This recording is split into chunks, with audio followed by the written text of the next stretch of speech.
Hey guys, how are you tonight? Welcome. It is Monday night, one of my favorite nights of the week, other than payday. Oh my goodness, how is everyone today? It is beautiful outside. Like it was, it was a little rainy and stuff, but I'm feeling this nice weather. I got on the shorts today. I'm showing off my legs. Oh my goodness. So welcome to Think Different TV. I am your host, LaShia. Think Different TV is here every Monday night at 9 p.m. Eastern Standard Time. And I am so happy to be your host. So I want to thank all of those who've been rocking out with me from the beginning, and those who are just coming into the fold. Come on in, my friends. Got an interesting topic tonight. Also have an amazing independent artist spotlight, and as well, a really great financial tip for you guys tonight. So I want to get this party started, but I can't get it started without shouting out my sponsors, my wonderful sponsors. First, we have Anointed Ads. Anointed Ads is an award-winning graphic design and website company. All right. 14 years in the making, over 100 websites created, and just an amazing guy. Phil is. He's so professional and everything like that. You just know an Anointed Ad when you see it because it has eye-catching designs. You just can't miss, right? He's created the flyer for the Think Different TV, as well as flyers for me in the past for my financial business. So it's always great to work with him, and we have a website that we're working on to get Think Different TV to the next level. So I'm super excited about that. I announced it last week that Think Different TV is making some major moves, all right? As well as, make some merchandise and stuff like that. So we gonna have all they figured out and put on the website, and y'all be able to see everything in one location. Isn't that amazing? So back to Phil. Phil is amazing. He is, I don't want to say he's small business, but with big business energy, all right? And I just love talking about his business because he's helped me so many times. The flyers that he does them for businesses. He does them for also events. So when y'all ready to get that project started, just hit Phil up at 609-534-0237, right? And when you mention Think Different TV, tell him LaShia sent you, right? He's going to take 15% off of your first project. So make sure you get that started, okay? Make sure you get that started. And that's Anointed Ads. Anointed Ads you can find here on IG, ANOINTEDADS. You can also like him on Facebook. He also has his own website, www.anointedads.com. It's only right if he makes websites. Why not have his own website, right? So make sure you go and check him out.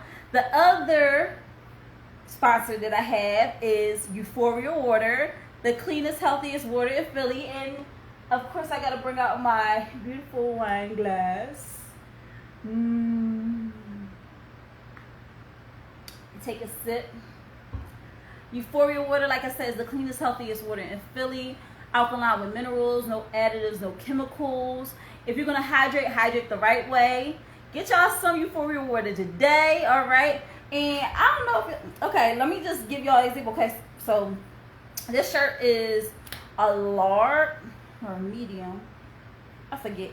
It's either a large or a medium, whatever. But when I first got this shirt, it was tight on me, honey. It was tight, all right? So I've been on this little strict diet, I'm drinking my Euphoria Water. I'm making sure I'm eating a lot of fruits and everything like that. It's like salads and stuff like that. Just something just to switch it up, make sure I'm eating healthier. I'm getting older. I'm starting to hurt in places I ain't never hurt before. My eyelashes hurt sometimes. I'm like, how did that even happen? But yeah, so we gotta take care of ourselves. We get one body. So we gotta make sure that we're putting the right stuff in it, and that's one of the things that I put in my body is Euphoria Water, because Euphoria Water is really good for me. It's really healthy. It has the highest pH. It's medical grade water. It is anti-aging, anti-inflammatory, detoxifying, hydrogen rich. All right. Also, it's an antioxidant and it's alkalized. So you want to always make sure that you're drinking the right water. Because I'm telling you, honey, sometimes the worst water comes in the best looking bottles, and we don't need that in our lives, right? But I wanted to show y'all something. So this was tight on me, but see how loose it is now? Like, I'm losing all of that, honey. It's all loose now. Look at that. Look at that. So I'm telling you, I'm working on it, y'all. I'm trying to get that summer body. Body, yada, yada, yada, yada, yada, yada, yada, yada. But when you're ready to put in your order for Euphoria Water, make sure you hit him at UPHORIAWATER right here on Instagram.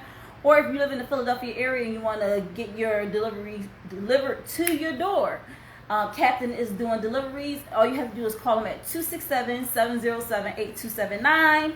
That way you can get your Euphoria Water today. All right, y'all. So those are our sponsors. I want to just shout out the people that have been joining on so far. We had Philly Czar and Molly Mizzle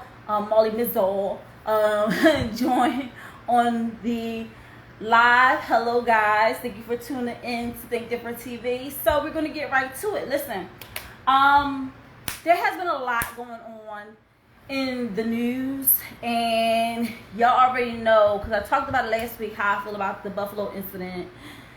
There has been so many developments since then, but how they're trying to change it into a political argument rather than just call it for what it is, which is a terrorist attack on black people. they want to be like, oh, I'm seeing in the comments, oh, he must be a Trump supporter, oh, he must be this supporter. You're like, oh, who freaking cares? Okay? Political affiliation is not what made him go out and shoot 10 people dead. It's the fact that he's racist and that he wanted to kill black people that day. And let's just call it for what it is. But there's other things that are happening in the news. There has been, right here in Philly, it happened some time ago. I don't know what's the developments on it, but it was something that really outraged me. It was cops being called to a SEPTA station, Frankfurt Terminal. If you live in Philly, you know where I'm talking about. And young lady was 50 cents short on her fare, and they saw it necessary to call the oh, hey JB. Hey, how are you? Thank you for tuning in to Think Different TV tonight. Everything is well. Hope everything is well with you. They decided to call because she was 50 cents short on her fare. And there's 3 cops that showed up. And none of them were female. They were all male cops. And they saw fit to tase this young lady. I didn't see anything that she did that warranted tasing, because of course the incident is caught on video, and it was caught by someone who was a bystander and just watching the whole incident unfold. And this is getting crazy, y'all. Like, the attack is real. Like, it's so crazy how they try to tell us turn the other cheek and all this other stuff. Hey, Sub-Rats, how are you? Thank you for joining in tonight. It's crazy how they always tell us, oh, turn the other cheek, love thine enemies and all this other crazy stuff. Listen, all that stuff is out the window. When you start attacking us, we need to attack back. Like, not with words anymore, because obviously people aren't listening. I've seen a news reporter who was reporting the Buffalo incident, and he broke down. It was a post shared by Viola Davis, the actress, and he broke down during his segment, because he was just like, how many times are we going to have to report the same stuff over and over again? How many times are we going to say something about this? How many times is this going to be on the news, and we still are not having anything done about it? So, Another thing I saw before we jump into the social topic, another thing I saw was a guy who was at the airlines, black guy at the airlines, United Airlines, and he was hit by one of the employees. Now, my thing is like, okay, it's like, I don't think I've seen the whole video though. I feel like a lot of it is missing. What's up, Natural Touch? Thank you for joining in to Think Different TV. There's a lot missing from that video. I feel like we're not getting the whole story. But what I will say is, the initial video that I saw, it showed the airline worker hitting the guy in the face, and then the guy taking and defending himself. And then the airline guy, after he fell from the black, okay, let's say there's a white guy that worked for the airlines, or I think he was white, and a black guy that was the unruly customer. And when the employee got knocked down, he got back up and got back in the guy's face. So I'm like, okay, you doing too much now, because there ain't no amount of money a job paying me that I'm gonna put my life at risk. Like, what if this guy had a knife, a gun, whatever, and you're trying to be superhero? No, you're not a hero. Just stop it. And then also, you put hands on that man. At that time, you are an employee of the airlines. You should not be putting your hands on a customer. The customer did not touch anybody. He wasn't touching anybody. But then I saw another video, backed it up a little bit before the airline guys hit him in the face. The airline guy hit him in the face. The dude did hit the airline guy. So I don't know. I feel like I'm not getting the whole video, the whole story. Either way, I feel like the customer could be an unruly customer all they want. When you are supposed to be a representative of a business, you can't react with like you're on the street. You gotta think, have some common sense, and say, yo, I'm not about to put my life in danger for no airlines, or for any job for that matter. You get what I'm saying? Don't put yourself in that position. Don't put yourself in the mix. Because what if his hands were lethal weapons? Because we don't talk about that a lot. Like, hands could be lethal weapons too. Like boxers, their hands are deemed lethal weapons because they're trained up, and one punch can knock you all the way out. So let's not put ourselves in danger for a job, okay? Like, if somebody came into Amazon and was trying to rob the place, I ain't about to jump in front of another. Now, I was crazy at one point in time when I was working for another retail store, and I used to put myself right, and I didn't fight with nobody, but I would just be like, put that back, don't be stealing up in here, da-da-da-da. I look back on it, I'm like, dang, I was real bold, because if something would have happened to me, that retail store would have not did anything. They would have just said, oh, you know our policy, you're not supposed to confront them, you're supposed to, let them go and all this stuff. And they would have came up with every excuse in the book to be like, well, see, if you didn't jump in the person's face to try to stop them from stealing, you wouldn't have got stabbed. So that's pretty much on you. They wouldn't have paid for any hospital bills, nothing like that. So really, y'all, when y'all working at these jobs, because I know there's a lot of people that still working jobs, they may not want to be there, but you're still working here. Don't put yourself in the mix for no job, okay? Don't do all that. The airline worker got taught that day. Like, don't put yourself in the mix. But also, what I think should happen, because they said that the customer was arrested, but the airline worker gets off scot-free. No. He should be reprimanded. He should be fired. He should be, because he went against airline policy. You're not supposed to escalate a situation. You're supposed to help de-escalate it. You're supposed to help de-escalate it. And if you're not even like the person that is supposed to be the person that they go to come and de-escalate the situation, like a manager or something like that, and you just simply work there, like I'll be having this energy all day long. Like, I just work here. I don't know what to tell you. I ain't no security. I'm not the manager. You know, I'm not none of that. I just handle the bags, and that's all I do. I'm not here doing anything else but that. And it looked like the guy, he didn't really have no authority at all. Because he didn't look like no manager to me. He didn't look like, because a manager wouldn't even react like that.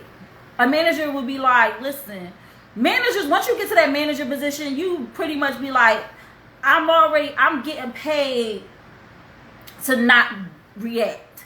I'm getting paid to, like, just take down this as an incident and keep it the freak moving. That's all they paid me to do. Call security, have security carry him out. All right. And then after that, you know, then you done did your job. You don't need to go and get in the guy's face and all this other rah-rah stuff. It's unnecessary. It's unnecessary. All right. I want to shout out Caesar Live Soul, who joined on the live tonight. He's our independent artist spotlight. Cheers to you, sir. Want to take a little sip? Thank you for joining into the show and checking it out. Listen. So the topic for tonight, the social topic, because I wanted to get that off my chest. I felt like I had to say my piece on it, you know, and we're going to move on. My topic for tonight is, should parents just hand their wealth down to their children?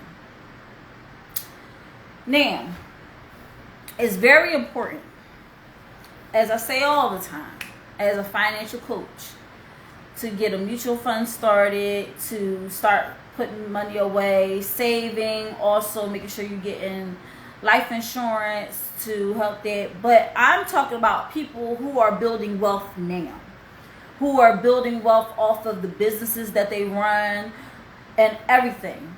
You know, should you just hand that to your children? Okay, I'm gonna put that social topic on pause, because I just got a question from JB. He said, I have a question. Why do you think we are seeing an increase in the violence nationwide? Well, I would say this. There has always been violence. There has always been violence. This is nothing new. This has always been a thing. In fact, it's part of American history. If you look back, there's always been violence, honey. I just think that because of social media, it is now being televised. It is now being brought to the forefront. We are now seeing it more, and we are exposed to it more because of social media, because of the fact that people can whip out their phones and their camera phones at any given time and record something going on. So I will say that violence has always been around. In fact, that's exactly how America became the land of the free. You know, how it was able to break away from Britain. It was a big old war. You know, it wasn't like America was like, please, Daddy, please, I just want to be free. I don't want to pay taxes to you no more. I think I'm good by myself. And Britain wasn't like, oh, okay, son, you okay. I'll let you go. I'll let you go ahead and do your thing. No, it wasn't nothing like that. It was like, we fed up with taxes. We fed up with doing all this stuff. Why we keep paying money back to Britain? They ain't running nothing over here. They all the way across the sea. And then it was like they sent some letters, and Britain was like, man, you get out of here. You need us. You need us. You need us to send you commodities. You need us to send all this stuff. And then America was like, Okay, you think that, and then all of a sudden it was like the Boston Tea Party, and Boston was like, oh, that's how you want to play. Okay. And I'm sure there was other things that happened too. So yeah, this whole America was built off of violence. Everything was built off of violence. So violence has always been around, honey. It's just that we just getting exposed to it a little bit more now. What'd you say? Caesar Lasso said, I think people are up against the wall. The cost of living has gone up. It's making people more desperate. Our society doesn't seem like it's winning anymore for average day Americans. So the people who were already poor are feeling it even worse now. That's what I think. And that's straight facts. Violence is a part of our culture from the beginning. So, yeah, okay. When have we not been up against the wall? When have we not been desperate times call for desperate measures? Like, especially in our community, we always had to fight. All my life I had to fight. We always had to fight. It ain't never been no easy sweet for us. It ain't never been no, well, you know what? It might be the right thing to give those black people some, no, it never been like that. We always been up against the wall, honey. We always been put in a position of not winning. That's like the thing. Like, if we want to be successful, we have to we got to create our own lane to be successful. You get what I'm saying? Like, we can't just, because it's like the Oscars, we have to be what they consider, like when we act and everything like that, we have to be what they deem as, oh my gosh, that blew me away. Like Denzel won Oscar for Training Day, but you know how many other great movies he was in before that where he really showed his acting ability? John Q. But he gets an Oscar for Training Day. I'm telling you. Remember the Titans? Come on now. Halle Berry she won a Oscar for Monsters Ball. Losing Isaiah? Couldn't nobody tell me Halle Berry wasn't a crackhead. Because she sure enough played a good crackhead in Losing Isaiah, okay? That was A1 acting. But guess what? They had to be a role that was, they won, but it was so many other people were still. There's so many other movies. You get what I'm saying? Two Guns is my shit. So it's like, yo, we've never been in a position to win. The only time we win is when we create our own lane and excel in that. Or when we dominate a lane so much that they can't deny us, like basketball, football, but even that's falling apart because there's a lot of football players, Antonio Brown, who are losing it mentally and having all this craziness going on. It's just a lot. It's just a lot, y'all. So, yeah, violence is a part of history. It's not going to change. Yes, our backs are always up against the wall. We have to we can accept it and play victim, or we can take the system is set up for failure. Yeah, it is. It is. And anybody who succeeds in that, it's a few ways they could have succeeded in that. They could have, did it the dirty way.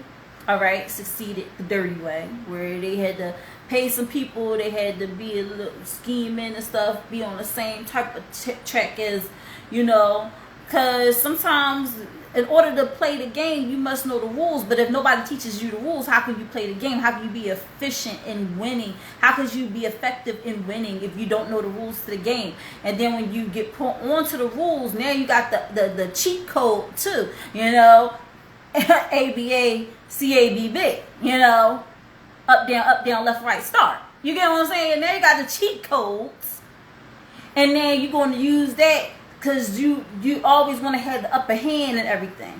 So, y'all, I'm telling y'all, it's a lot. It's a lot. But back to the topic, y'all, because I want to talk about this. Because this is crazy. Because I saw Shaquille O'Neal. He had a post. And he said, it was to the effect like, we're not rich. I'm rich. Right? So, I say that to say, there's a lot of people who build their own wealth, who want to protect that wealth. All right, Shaquille O'Neal not only secures the bag, he protects the bag.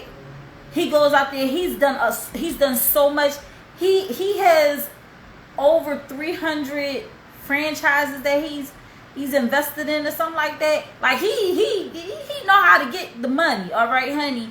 And he didn't rely on his basketball career to be his source of generational wealth. He decided, you know what, let me take this money that I'm making, right? And let me invest it in several franchises. What's up, Euphoria Ward? I see you just joined on. Hey. He decided to invest in a lot of different franchises so he could keep that money going, as well as certain endorsements. And I heard he just sold his name. Okay? He just sold his name.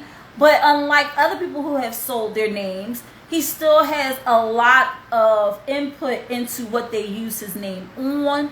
So that's putting him in a very good position to make a lot of passive income. They had to pay him a lot of money. All right, they had to pay him a lot of money to get his name from him.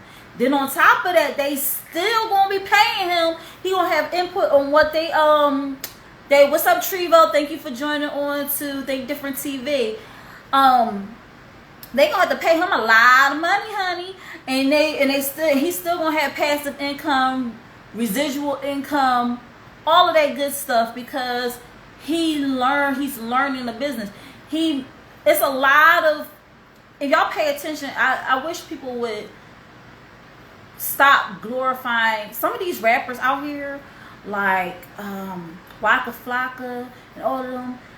They got some game. Y'all need to really pay attention to what they say when they're not rapping. When they're up there having interviews and stuff like that, and they're talking about how they're building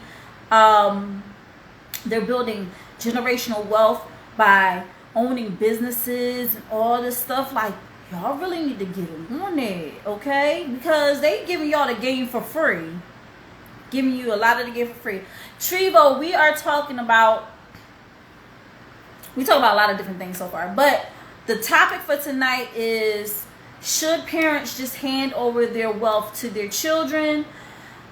Because I was talking about Shaquille O'Neal, how he is, he says that the family is not rich, he's rich, which I get. He went out there, he was playing basketball, his kids wasn't playing basketball, they was probably still in his nutsack when he was up there running up down the court playing basketball. So it's like, should I build up all this wealth and just hand it over to my children, or should I, tell them, listen, you got to make your own way? Now, a lot of people might take issue with what he said, because what I was seeing, or a lot of the comments, hey, King Cap a lot.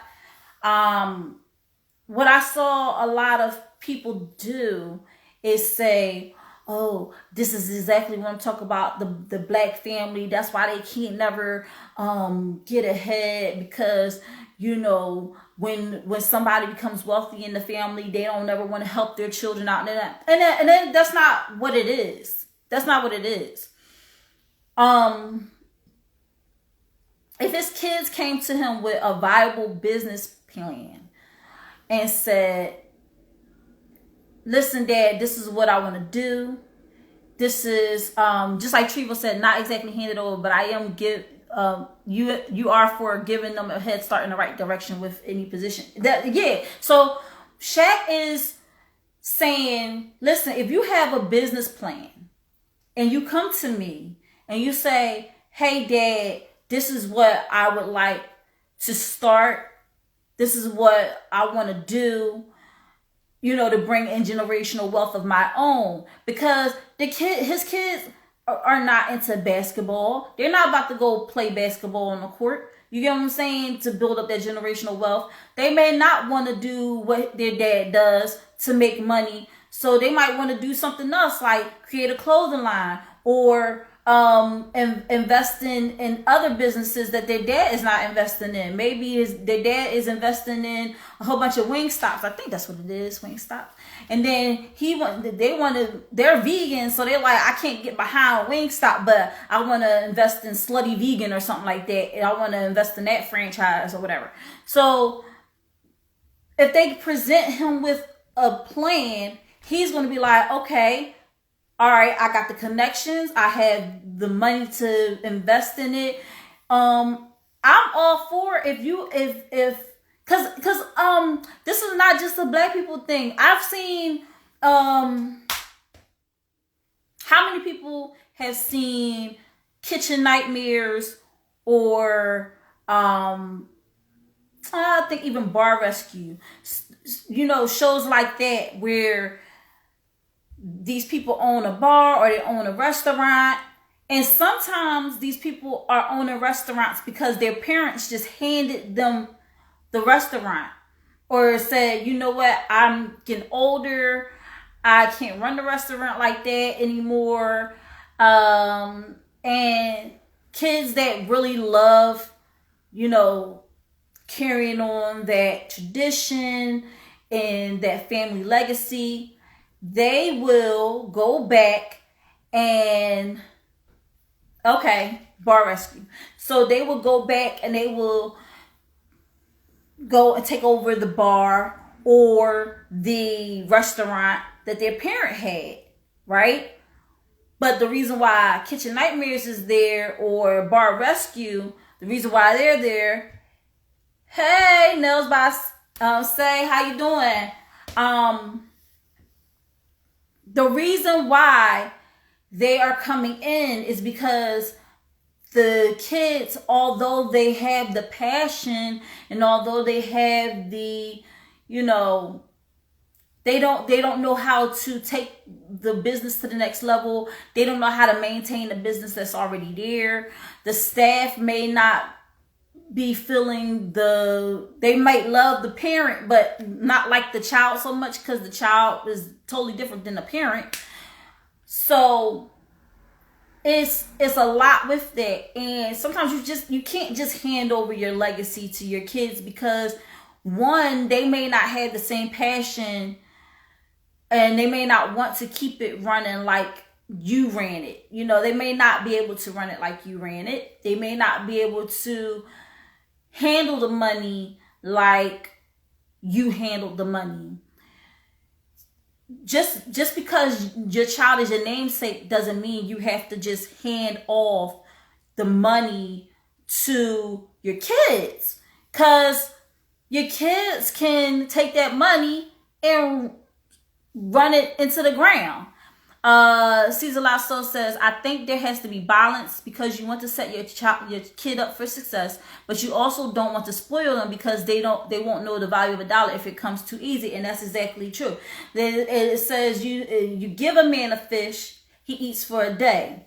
You teach him how to fish, he eats for a lifetime. It's the same with children.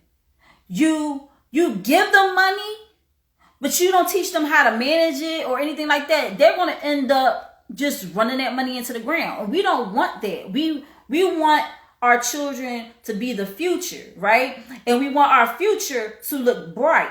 So if we're up there just handing them the money, handing them the wealth that we work so hard for, and then they're like, well, I didn't have to work hard at all. You know, what are they going to teach your grandchildren? And what are your grandchildren going to teach your great-grandchildren? They're going to like, everything just came so easily. Everything was just handed to me on a silver platter. I did not have to work for this, and I should not have to work for this. And this creates a generations of spoiled, rotten people. Adults. They're going to grow up thinking that they don't have to do anything. They can be so irresponsible with the money that your legacy is lost in the sauce because you done handed the wealth over to them, but you didn't teach them how to manage money or anything like that. You didn't teach them how to invest. And then they turn around and they're like, well, I'm going to take this money. I'm going to go buy me a new Ferrari. Or I'm going to buy this. Or I'm going to buy that. And invest all their money into liabilities instead of assets. You're going to turn around one day and you're going to be like, what happened to all your money? And they're going to be like, well, I wanted to get this and I wanted to get that and I wanted to get that. And now you can't then backslide and say, well, that's not what I meant when I gave you that money. I wanted you to invest it. I wanted you to do this with it. I wanted you to do that. That's something that has to be taught to your children from the beginning. Before you even start giving them money. I had to work for my money. Allowance? Let's talk about it, okay? Allowance was like child labor. Getting allowance was like child labor, honey. It wasn't like my mom was like, here's $20 for the week, honey. Spend it the right way, because it's supposed to last you for the whole week. No, my mom was like, this is the list of chores you have to do. Okay, wash the dishes, this, that, that. And then you will get this. All right? It wasn't just because I'm her daughter, she just gave me money. It wasn't like that. And I appreciated that because when I went out and I earned my own money, because I had to earn my allowance and I knew how hard I worked to get that allowance, I wasn't just going out and squandering it on anything. Like, I really thought about what I was about to purchase with my money because I had to earn it. I had to work for it.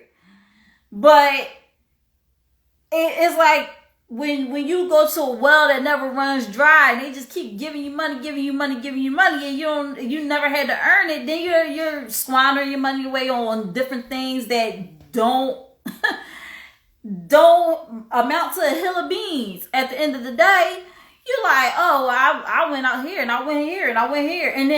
And not only will that cause them to be irresponsible with their money, but they'll cause them to be irresponsible with other areas of their lives. Money management is very important. Money management is very important. Okay? You have to learn how to manage your money. You have to learn how to manage your wealth. And that's something that is not going to come overnight. You're not going to learn that, just like that. There are times where I've said, okay, I'm going to put my money in my mutual fund, this and the third. But then other months, I'll be like, dang, I really need that 50 for something else. Let me put it on hold, that it don't come out of my check to go on my mutual fund, which is so dumb. Because it's like, the mutual fund, it's not a bill. It's not a expense. It's a form of savings. So really, I'll be shooting myself in the foot. So it's not always going to be perfect 100% all the time, But if you have the basics on money management, like knowing the value of a dollar, which is really not much at all right now, but knowing the value of a dollar, how to make the money work for you rather than you working for the money, being aware of the quadrant and the 4 quadrants. Why do I always blink on this? I always blink on this, y'all. The money quadrant, how everything works with having a job, being self-employed, being a business owner, and being an investor. Just knowing that, and knowing and reading books on how to do all this stuff. Where's Raheem? Thank you for joining us. Think Different TV. Just having a sense of direction. I think that's another thing, is having the direction. So when Shaquille O'Neal was talking about not just giving his money to his kids and stuff like that, it's not to be mean or petty or be like, oh, it's to show his kids the value of a dollar and to know about money management and to know how everything works, because it didn't come easy to him. So but his kids, but what he did was he did enough to be able to put his children in a position where they can now build their generational wealth and not start at zero like he started at zero. See, that's what it's supposed to be. You building your wealth for your generations is not so you could just hand your wealth over to your kids. Because all them kids that get trust funds, let me tell you, a lot of them, if they don't know how to manage money, or they don't really care, or they learn how to manage money but they don't care and they just want to spend the money how they want to spend it, and they're very irresponsible with money, it don't matter if they get left a trust fund, because they're just going to spend it and they're just going to end up destitute, and it doesn't help them. So do we really want that? No. To sit down with our children and teach them all of those great things about money management and about the value of a dollar and stuff, it makes a big difference. And it helps in the long run, because those kids get to see that my parent cared about me enough that they didn't just send me out in this world without the tools necessary to thrive. And that's what needs to happen. We need to send our kids out here with the tools necessary to thrive, and not just give them money and just say, okay, now go here out in the world and do what you want. He does have a lot of connections. He does have a lot of money. His children, whenever, if they decide they want to start a business or anything like that, if they decide that they want to, I don't know, like I said, start a clothing line, they don't have to start at zero. They can say, hey, Dad, I was thinking about starting a clothing line. This is what it would look like. This is what da-da-da-da.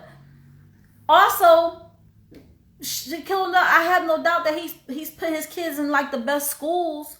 They say they want to have a business course. He can pay for them to go and take a business course. It's all about putting your kids in the position that they need to be to create that generational wealth for their families. So I'm not against what he said. Yes, he is the one that made all the money. And if he's going to, don't just give it to your children. Don't just give your wealth to your children, but invest in what they want to do and give them the means and the connections to get to the next level with what they decide to do. If they just some lazy kids and they say, well, I just want to party and this and the third, you gotta take a firmer hand with them. Like, oh, if that's what you want to do with your money, you won't have to earn that money on your own. You have to go out and get a job. I'm not just gonna give you money. All right? And people be like, oh, that's harsh, because if he got the money, that it's his money. And I don't understand why people be all trying to spend somebody else's money. Like, You can't tell nobody what to do with their money. How would you feel if somebody came up to you and said, you know what you should do with your $100 that you went and worked all week for? You should do this. You would be like, get out of my face. Caesar Lifestyle asks, what do you think about the people who donate all of their money to charity and don't leave anything for the children? So, here's my thing, right? There has to be something with that. And who's to say that he didn't leave anything for the children? Who's to say that? Because, again, this is their money. Whatever they want to do with their money is what they want to do. If they decide they want to donate it all to charity and not leave anything to their children, they don't have to. Well, if I was the child, I would feel some type of way, but what am I not doing that I did not tap into that or say, hey, instead of, donate all your money to charity, how about, because I want to start a business, how about lending me some money so I can get my business off the ground? Because, that's what I wanted to get to when I was talking about bar rescue and kitchen nightmares too. A lot of these people, when they be like, Dad, I still owe my dad because he invested, he gave me money. These are people that their parents did not have the business before them, but they realized that they wanted to start a business, so they lent their kids the money. And this is not just a Black people thing. This is a wealthy people thing. Wealthy people, they know about ROI. They want a return on their investment. They just, like, if they had money to just give away, then they would just give it away. But sometimes they would be like, yo, I gotta see if I can get a return on my investment. And a lot of these shows, if you pay attention to the backstory on them, they're like, oh, well, my dad had lent me like $10,000 to get my business up and running, and I still owe him money, and I feel bad because my restaurant isn't really doing it well, and I still owe him the money, and I didn't get a chance to pay him back. Or a bunch of family members got together and pulled some money together and loaned them the money so they can get their businesses up and running, and they still got to pay those people back. So, if a person decides, hey, Jamar, Joseph, Jermaine, Adams, thank you for joining Think Different TV. If they decide to do that with their money, that's what they decide to do. See, the thing is we have to stop thinking that everybody owes us something. Nobody owes us anything.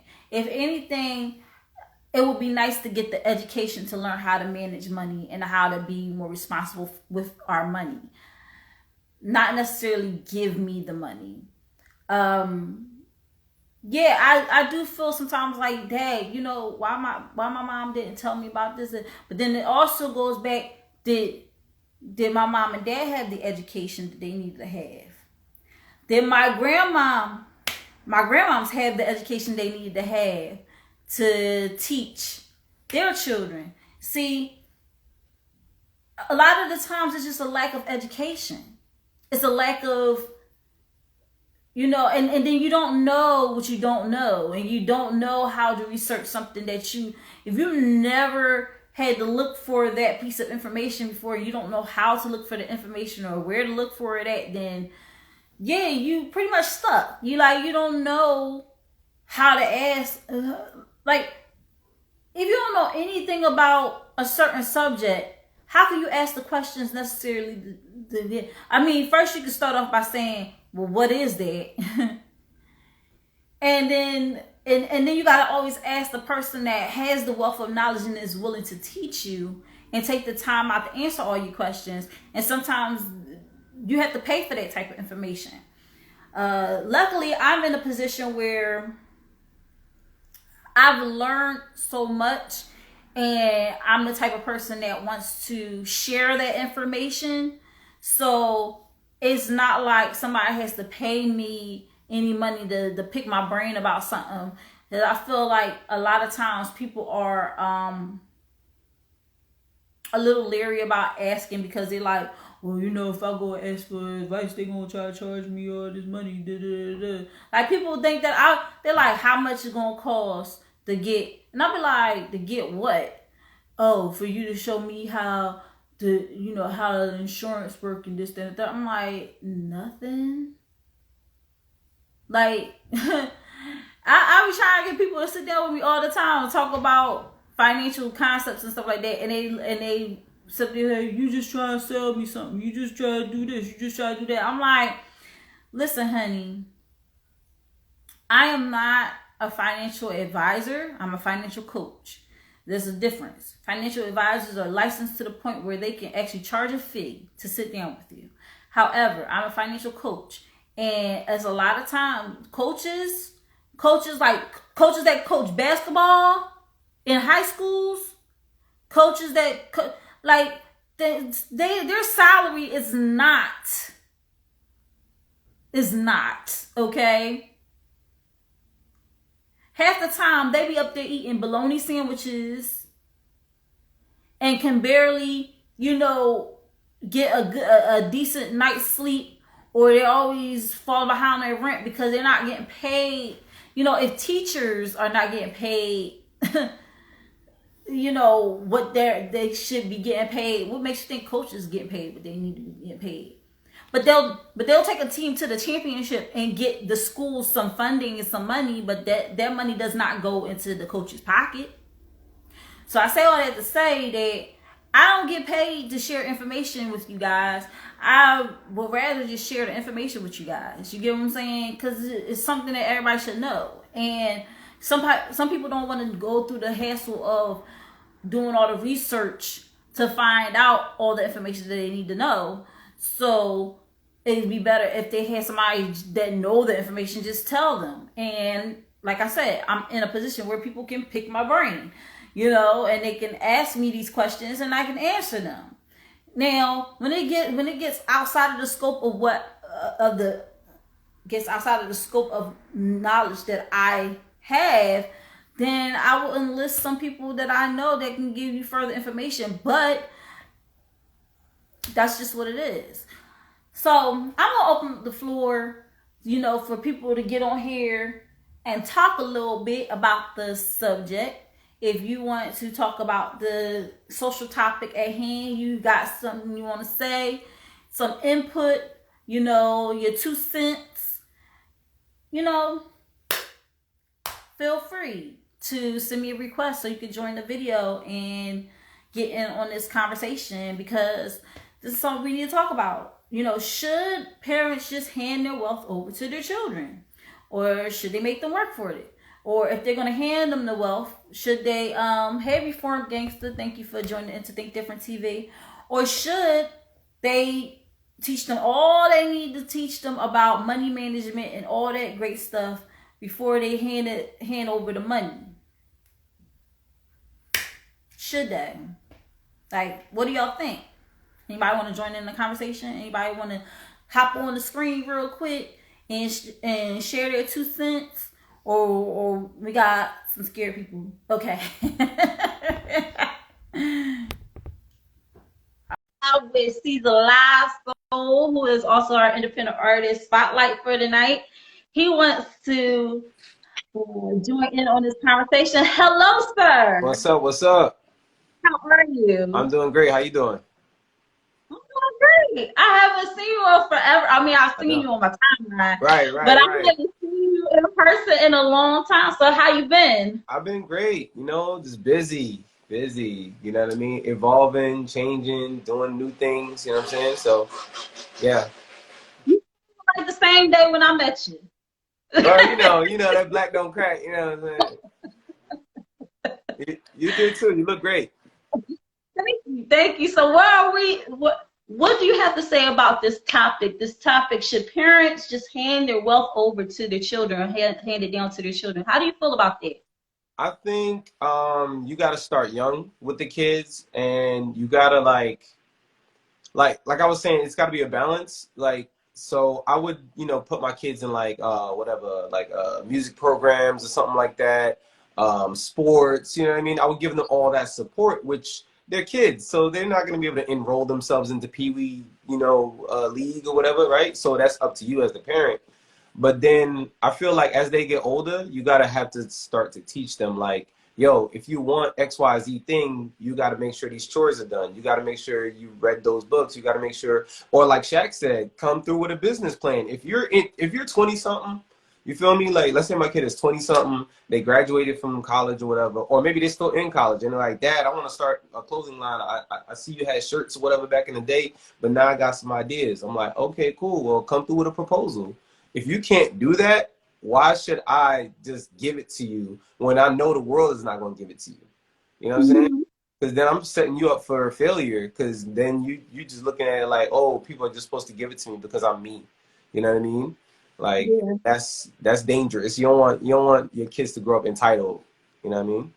exactly. And that's the whole thing about it. But a lot of people had a lot of nasty comments about that because they were like, well, this is why, the black community can't never get ahead because they always want to be stingy with their wealth and they don't want to hand anything down to their children and this, that, and third. Now, I will say that while doing life insurance, a lot of people that I've come across has said, I ain't leaving my kids. They ain't gonna get a come up off of me. One guy actually said that, saying, ain't no, my kids not gonna get a come up off of me. And I was like, what you mean? That's crazy. Because what we're factoring in is your debt, your income, your mortgage, and the education. So if you're in debt, we want to have enough insurance to cover your debt because your debt don't magically just disappear when you die. And we Right. want to make sure that it's the same. Like if your kids are still under 18 and everything like that, wouldn't you want them to have the same quality of life that they have while you're alive when you're gone? And then your mortgage, if you don't outright own your home, but still, even if you own your home, you still got to pay taxes. So that's Right. crazy because you got to pay property tax on a Right. home that you own. So they won't have the money to go and pay your property taxes. So it's a good chance that your home might get lost. Listen, And then education, if you want them to go on and go to college or start a business, or you want them to not start at zero, it's not necessarily a come up. It's like putting your kids on the right path towards greatness and continuing right. that generational You're wealth. giving them that leg up. So I see this a lot. So this is something we don't talk about with gentrification. A lot of times it's like grandma in them house or whatever. And then, she couldn't keep up with the payments after, let's say she in her 70s, grandma and grandpa in their 70s, 80s, whatever, they pass on. And the kids don't even want to come back to even collect the house. But then also, I guess, I guess it starts from the adults, right? Maybe the adults didn't teach them and say, hey, we're getting older, you're next. You know what I mean? Like, let's sign these papers over. Let's do this power of attorney. Let's, you know what I mean, set you up for success because this house is paid off. All you got to do is pay the property tax. So a lot of times we're losing property, we're losing value in the community just because people don't want to do the paperwork, don't want to teach their kids about generational wealth. You know what I'm saying? Yeah. Exactly. And a lot of people like, okay, so wealth. So here's the other thing about the question, right? So what is wealth, right? Wealth could be monetary. Wealth could be in the form of property. Wealth could be in a form like any legacy you leave behind. It could be a business that you leave behind, right? Yep. So you can leave that to your children, but if you leave it to them without the proper knowledge, like you said, to carry that on, then they are not going to carry it on in the proper way. Like all of that would have been for naught because you didn't set them up and let them know, listen, like you said, when they get a property, when they get your home, they're going to have to pay the property tax, right? But if you're not sitting down with them and saying, this is what needs to be paid every year on this house to keep it in the family, they're gonna be like they're not gonna know about it. Every time they get a little letter, they're gonna be like, what is this? I don't know. And they'll have your name on it because the property's in your name. Is not like if you didn't sign it over to them, but you just kind of gave it to them. Right. You do have to sign it over to them. But if it's still in your name and they seeing letters and they be like, oh, that's for which card, they just throw it out. Oh, They I not don't know going what to do with this. Yeah, that's crazy. Yeah, it's just like that, right? It could be just that simple, and then all of a sudden we want to blame other people, like, oh, they taking over the hood, they doing this, they doing that. It's like, but are we doing what we need to do to set our children up for the future? So on that note, yeah, so to me, when I hear people doing the whole, I'm gonna donate everything to charity, I'm not giving my kids nothing. I be feeling like that's kind of stupid. I don't know. I'm not with that. Like, I'm not with that. To me, like, what I would rather do is put it in a trust, right? So let's say it was like $20 million, and I just don't want to leave $20 million cash to my kids when I die for whatever reason. I could probably put it in a trust and be like, this money will come out $1 million a year at a time, and it's supposed to go towards like college expenses, charity, this and that, this and that. So there is stuff that you can do to kind of like um, still have a little bit of control of your money after you die.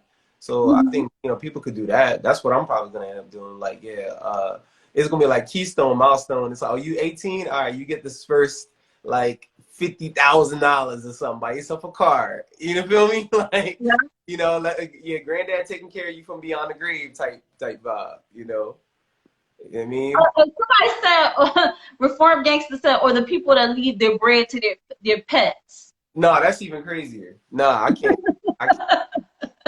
Yeah, there was a cat. The cat was like $6 million. Listen, I bequeath my $50,000 to my pet Fifi. Nah, real talk. There was a cat. I think the cat got like $6 million or whatever. Yeah, and then the story was basically saying it's to pay for the nanny or whatever to keep taking care of the cat.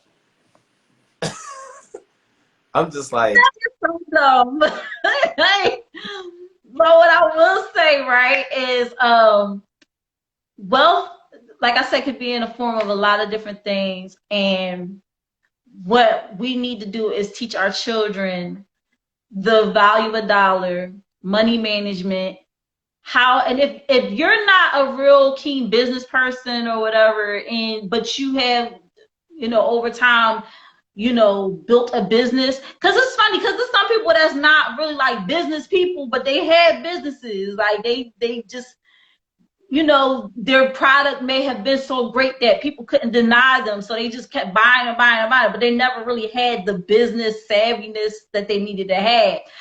In that case, if you're making that money, make sure that you turn around and, I don't know, pay a business consultant to come and talk to your kids, right. So they give them that leg up. If you got the money to pay for them classes and stuff like that, then do that. And do it. That.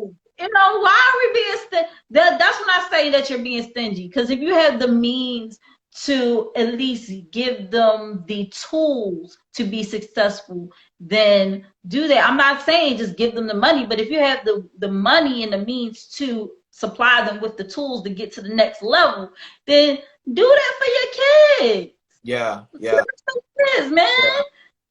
I see that, but you know what? I do think about it like I grew up poor or whatever, you know what I'm saying? Like, definitely not rich at all.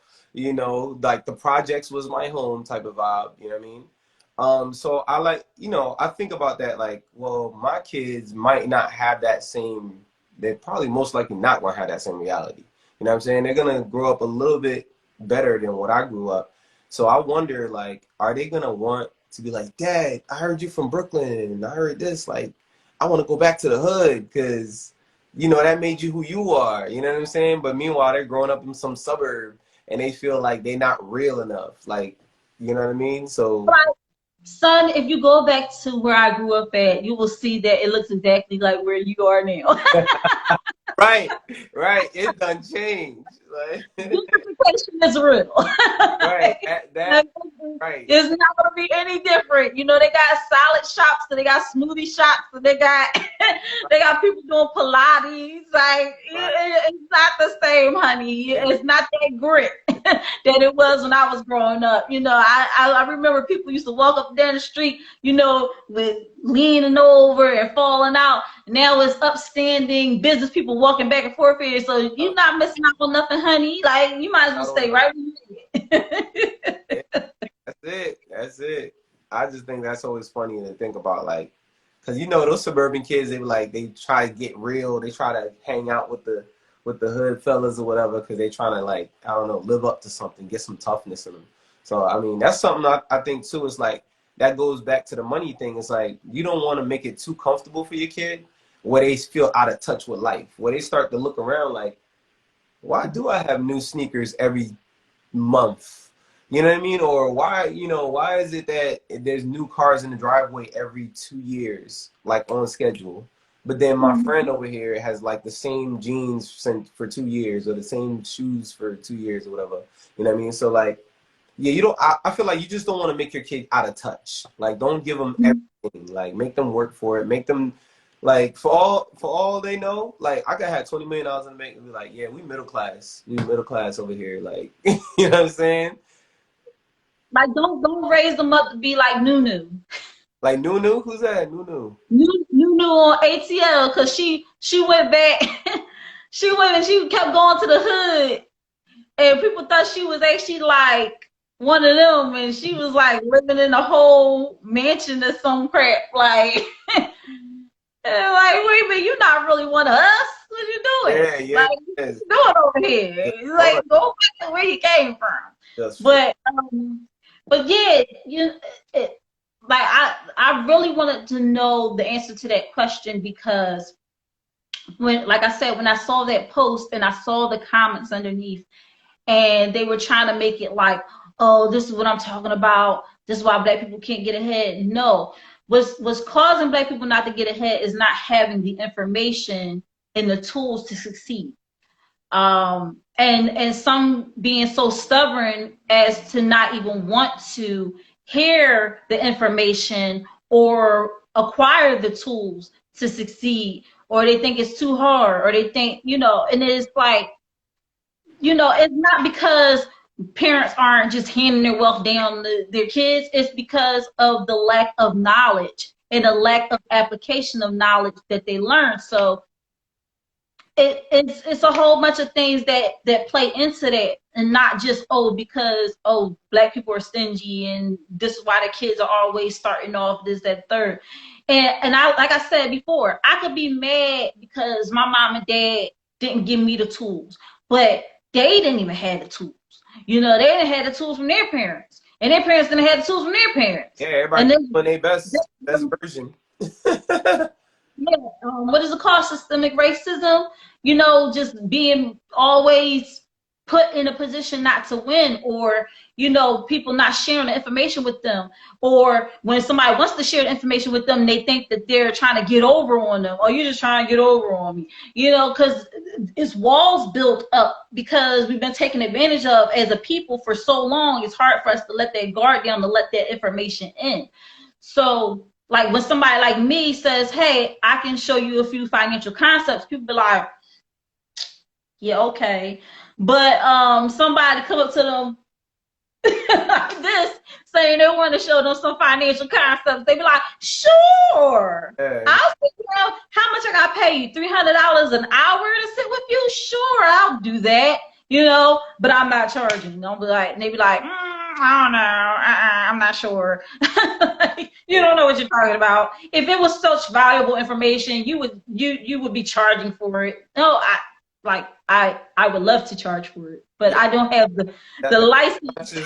That's bias. Sometimes they don't even know, like, but that's unconscious bias. They'll be like, oh well, you might not know what you're talking about, so I'm just gonna go over here, to this firm over here where nobody looks like me because I think they know better. When really, like, we have it all in our community. You know what I mean? Like, we have everything. The knowledge is here. It's just like you said, it's about sharing it so that we can take advantage of it.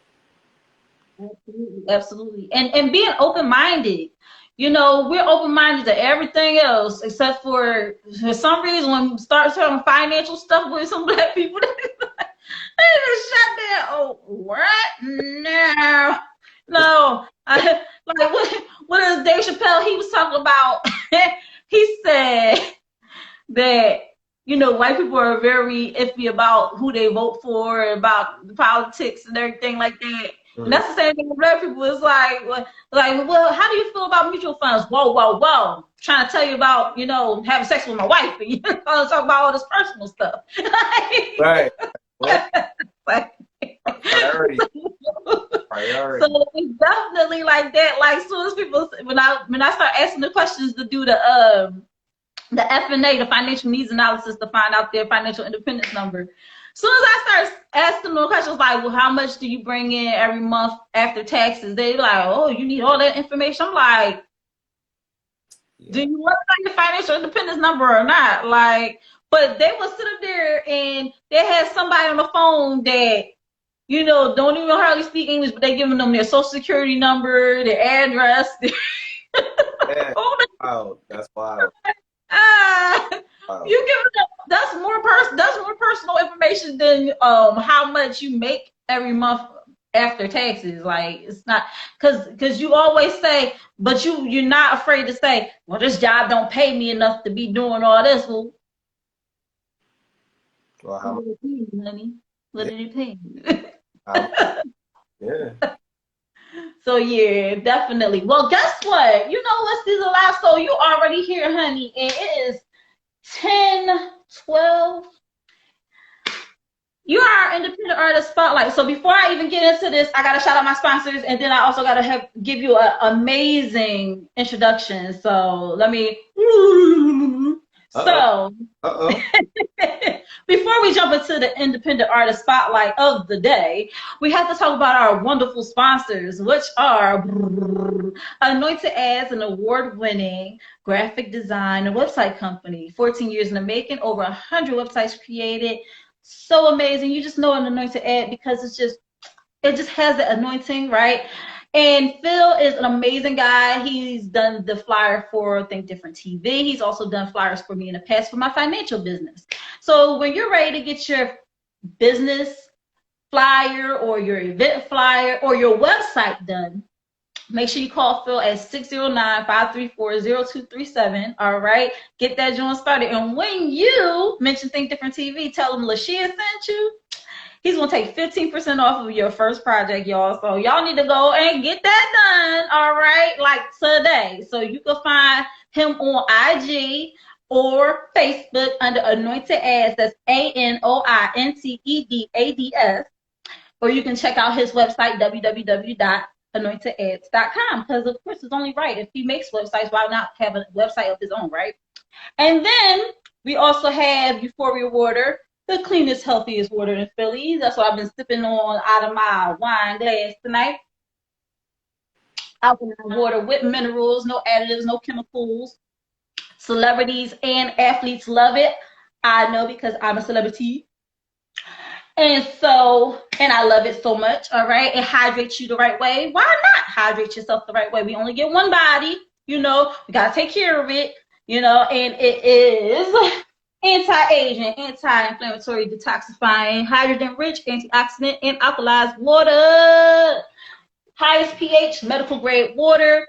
When you are ready to put your order in, honey, you can just hit up Euphoria Water right here on IG. That's UPHORIAWATER.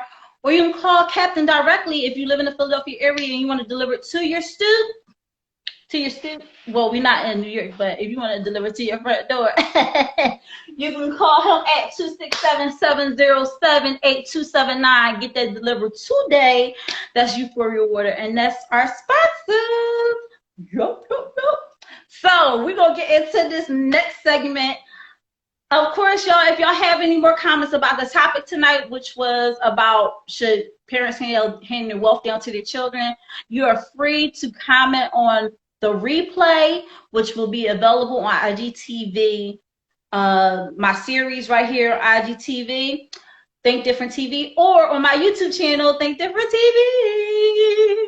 When I repost it on there as well, you can leave your comments and everything like that. Make sure you subscribe, like, share, comment, all those good things. And we're going to kick this thing off. It's now 10:15. I did that all in like 3 minutes. Okay, I'm getting better. Look at the sponsorship. This independent artist spotlight, I've known for 13 years. Damn, that's a long time. him. Yeah, I remember the first time me and him met, we was at Mission Grill. I Mission believe Marathon. Grill. Okay, it was Mission Grill and Marathon Grill. It was Marathon Grill right there on Walnut Street. Yes. And they was doing this open mic. And this is when I was in the scene heavy, honey. I was like, every open mic I had to be at, honey. I had to be there. Not just to perform, because I wasn't always like, let me perform, but I was like, just to be in the mix, just to know what was going on and everything like that. And this is where I met this young guy at Caesar Live Soul. And I just remember thinking like, because every other hip hop artist that was getting up there, they was spitting, they was doing their thing. But Caesar La Soul gives you a show. That's why his middle name is Live, honey, because every time you go see him perform, he all over that stage. He covers every inch of that stage. He does not leave one part of that stage untouched, honey. He's going to interact with the crowd. He's going to get you up, get you dancing, get you moving, doing crowd participation, all of those things, right? So I remember when I first saw him performing, I was just like, dang, he got a lot of energy. And I was like, dang, they don't got enough room up in this place for wherever he want to go, because it's all over the place. And I was like, oh, he wanted to knocking something down. He is very expressive, okay? And we always talked about like working on something together, and I remember it was the song that you had wrote called "Tell Me You Want Me," and he was like, "Oh, yo, I want you to sing this song." And my dad still talks about it to this day. He still be like, "Whatever happened to that song that you did back in the day?" And I was like, "I don't know where it went there. It was on a CD, you know, it was back in the day, And I don't know where it went." Hey, that would be, oh my God, if I could find that record, that'd be cool. No, I wouldn't be opposed to re-recording it, honey. But it was like you had the ability to take it up a notch, okay? You had the ability to make it so that it's like, okay, anybody can come out here and just spit on the stage, just do hip hop and everything like that. But you took it to the next level, meaning you made it a performance. You made it something to see. You gave us a show every time, whether it be with tracks or a live band, which you are still with the band, right? Yeah. It's ex-president. Presidents, yeah. President? Ex-presidents, yeah. Ex-president. That's what I thought it was.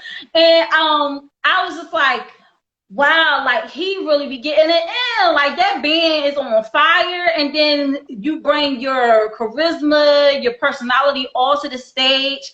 But let me tell y'all something about Caesar Live Soul, okay? He is very expressive on stage, but when you see him, when you sit down, you talk with him, he's very like, yeah, real calm, cool, collected. Like, you're like, wait a minute, who is this person? I know, right? It's like, I'm like, I expected you to talk with your hands a lot, and you just like, yeah, okay, cool, yeah. real, calm, cool, collected, right? Yeah. But when you get on the stage, it's like, wow, like, where did he come from? I remember sitting up there, and I was just like, wow, I need to take my stuff up a notch, because I'm like, if this is what it's going to be like in the open mic scene, right? When people just bringing it and leaving it all out on the stage, like you got people with like mops coming up after you, like getting all the sweat above the stage, because left it all on the stage, honey. And I just remember thinking like, wow, this is, and your lyrics, your content, your delivery, everything about all the tracks that you've done is just like, oh my gosh, like this guy is next level. You get what I'm saying? At that time, I know that it was a lot of people that I was seeing that was up and coming, and you were one of the people that was just like, yo, like I gotta work with him. I gotta like link up with him and get some stuff done, because he's top tier. Like everybody, when you go to open mics, you get them people that's just like, okay, they come in, they do their thing, they but it was like you were very seasoned, you were very like on top of your game when you came through. Does that have a lot to do with you coming from New York and stuff like that? Like, cause I know in New York, you always gotta be on top of your game, honey. Well, I think the New York thing is like knowing. It's like having so many people around that you always have to know like what to do, what to say. Like you got to be aware. You know, it's like reading the room. So really, when I'm performing, I'm reading the room. I'm seeing, oh, this person over here likes it when I sway like that. You know, they on the 1-2 bop. This person over here is on the hi-hat bop. You know what I mean? So I'm in the middle of my verse thinking, I'm gonna give you the hi-hat bop on this line, and I'm gonna give you the 1-2 bop on this line. Like, so it's about reading the room. So maybe, I mean, I feel like because Brooklyn, it was all about reading the room, reading the block. Because you could go from one block to another block, and all of a sudden, like you in the enemy territory. You know what I'm saying? So you gotta know where you at all times. So yeah, I could say maybe that just reading the room that probably helped. Yeah, how did it feel like coming to Philly and doing your thing? Because I don't know if at that time it was like your first time being in Philly, or you was in Philly for a while making rounds, or I never really got a chance to like pick your brain as far as that was concerned. We just was like we need to work together, but Yeah, we never like I wasn't an interviewer. I was also a fellow artist. So that's why I was like, okay, so she sings, I rap, like let's go. No, it was good. Um, so like, yeah, I was new to Philly. I was new to Philly at the time. So I had just, finished high school in Miami, and I came back to Philly, just started working, doing whatever, trying to, do the school thing. And yeah, so I just started getting in the scene and, spitting these poems, you know what I mean? So they turn into songs, and then songs turn into shows, and shows turn into everything else, you know what I mean? Yeah. I remember one song you had called "Cop That." Yeah, cop that. That was cop that was a moment. Cop that, because up until that point I had made songs, but I felt like I didn't have like a hit. I didn't have like a street hit. You know what I'm saying? And then I came out with Cop That. And then remember Larry Larry open mic? Yes, Yeah, yes. I debuted that joint there. Everybody's like, Cop That. Cop That. It was over. Yeah, it was fun. So of course, I have to have you introduce yourself to the people, let them know who you are. I hope I did you justice with the introduction because, like, I know that I'm a big fan, okay, and I've been watching you, grow in the scene and everything like that. But if you could just tell people, like, who you are, what you do, and what you want them to think of when they hear Caesar Live Soul. Yeah, so yeah, thank you so much for the introduction. Like you said, we know each other for so long. It's just like it's crazy. You know what I mean? Like, and I got that same sense from you too. Like you said, you gravitate towards certain people that are kind of doing what you're doing on a similar path. So I'm really happy that you have me on the show tonight. But yeah, so my name is Caesar Live Soul. It's a unique name. Even when people hear it, they gotta say it like twice. Like, wait, that's on purpose. Like, yeah, it's on purpose. So yeah, I'm a rapper, songwriter. I'm a band leader. Some people don't like that term, band leader or whatever, but I got a band, and we rocking, we're doing our thing. So I come from that, I'll say classic hip hop, Jay-Z, Nas, KRS-One, Guru, Gangstar, Primo, that's like where my lyrical brain is at. But then I also get into that emo pop punk type of rock feel as well. You know what I mean? Like, so, I've been able to just mix those two together. So whenever you hear Caesar Live Soul, just know that it's going to be deep, impactful, emotional, high energy, and just a good time, good vibes. You know what I mean? So that's what it is. Very high energy, very high energy. I just be feeling like, oh my goodness, like, well, it's so fun to watch you on stage. It's so fun to watch. Even like when I watch clips of you performing, it's like I feel like I'm there. Like I feel like I'm being pulled in. If you could talk a little bit about your journey as an artist and kind of um like where did it all start? Where did you say when did you say, you know what, this is what I want to do? Mm. Yeah. Man, I would say so. In high school, it probably started at lunch. You know what I mean? The school battles, right? Just banging on the table, whatever. And then I would see the battles going on, and I was just loving it. You know, I was just loving the trade back and forth. And then I had a friend of mine. Actually, he's on one of the records that's featured. We finally did a record together after all these years. And so he was just super inspiring to me. Like he would come to school with like no book bag, no pen, no notepad or nothing. And then by lunchtime he had a book full of raps, a pen in this ear, a pencil in this ear, you know what I mean? And so that kind of inspired me to get into it more. I'm like, I guess I could write, you know, a paragraph or two in the middle of class, you know what I'm saying? And then hit the battle scene. But that was just some high school stuff where I was like, okay, this is cool. I think when I came to Philly and I started exploring the open mic scene, and you know, I just started seeing like, well, let me just try it out. Let me see what what it's like to share these songs. And a lot of it, like I said, was poems. It started with a lot of poetry, for real, for real. But then some of the poems just were 16s, and I was able to turn them into songs. And then yeah, so I just started performing, and for me it was just a surprise. I was surprised that people liked what I was doing, because you know it's your first time. You're like, I don't know what I'm doing. And I had this song called Tender Touch.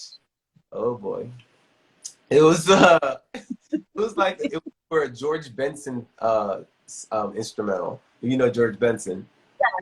Yeah, Yes. and it was, you want the tender touch, I'm there for you. You want the rough love, I'm there for you. So there for you, don't worry. It's so embarrassing now. Now I think of it, I'm like, yo, who was When you think about how far you come, you're like, wait a minute. that's what it is. But Something. at the moment, you couldn't tell me nothing. Like, you know what I'm saying? I was like, yo, this is my song. You know, I'm doing my thing. And some people liked it. And I was just like, you know, kept going, kept going, kept going. And then just started learning more. And then, you know, so started falling in love with the music, fall in love with the performance. Like I said, I think so from the Tender Touch to Cop That was like 2 years, right? Okay. Yeah, so like '08 is when I wrote Cop That. And '08 is when I like captured like, oh, okay, this is hip hop. This is the energy that most of the people in this city, being Philly, will gravitate towards or get behind. You know what I'm saying? And Mhm. once I started learning like how to write for people, because I feel like the poetry and all that stuff I was writing for myself. You know what I mean? I was okay, this is what I like, this is what I'm thinking. But then I started going out, and that's the important thing about going out too to open mics is like you get to see what people respond to, and then you can take that back, and then now you're writing stuff like, okay, this is what people responded to, and then so I think once I started having that loop effect of going out, seeing what people like, coming back to the writing table, doing that, it was just like it was off to the races. Because to me, it's like magic. You know what I'm saying? It is definitely. So what do you feel like when you go into a place that has low energy, Mm, right? yeah. Sometimes it's hard as a performer when you go into a place with low energy, like, oh my gosh, are they feeling it? Are they not feeling it? What is going on? Like, why is everybody so low energy? Like, I've learned not to match that. I've learned to come in with my own energy. It's just like y'all going to just feed off of this. So is that kind of like your same mentality when you go into a place and you perform? You're like, listen, plant my flag, gonna do my thing. You Yeah. know, if you like it, you like it. If you don't, you don't. But listen, this is the energy I'm gonna bring to the stage. I Yeah. see you have a problem with that anyway. Well, you know, yeah, it looks that way these days, right? But that's something I had to learn too. You know what I mean? Because we all have those moments where you're performing for three people. You know what I mean? And two of them are like facing the TV at the bar. You know, and the one person is a friend. But you gotta learn that, okay, just because there's low energy in the room doesn't mean that your performance has to be low energy. You know what I mean? So then again, it was a learning experience. Like I went to Chicago. I always remember this. Like I went to Chicago to perform some open mics. I was out there, and it was this weird little bar. It was like really long and narrow, but at the end they had like a band playing, and it was like, yeah, it's open jam. You could just come up.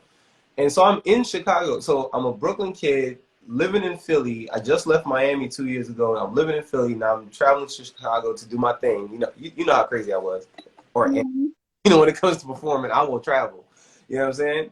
So, but I had this insecurity because I'm from Philly, Brooklyn, Philly, whatever. Like I've never been to Chicago. I was playing with a banjo and a harmonica, and I'm a rapper in this pub in Chicago. And let me tell you, we brought the house down. Like people was like drastically because it was a narrow spot, so then people started like coming to the, you know what I mean, coming to the front or whatever. It was crazy, and at that moment it clicked for me. I was like, "Yo, it doesn't matter. It doesn't matter what you think." Because I ain't gonna lie, there's a lot of white people on now.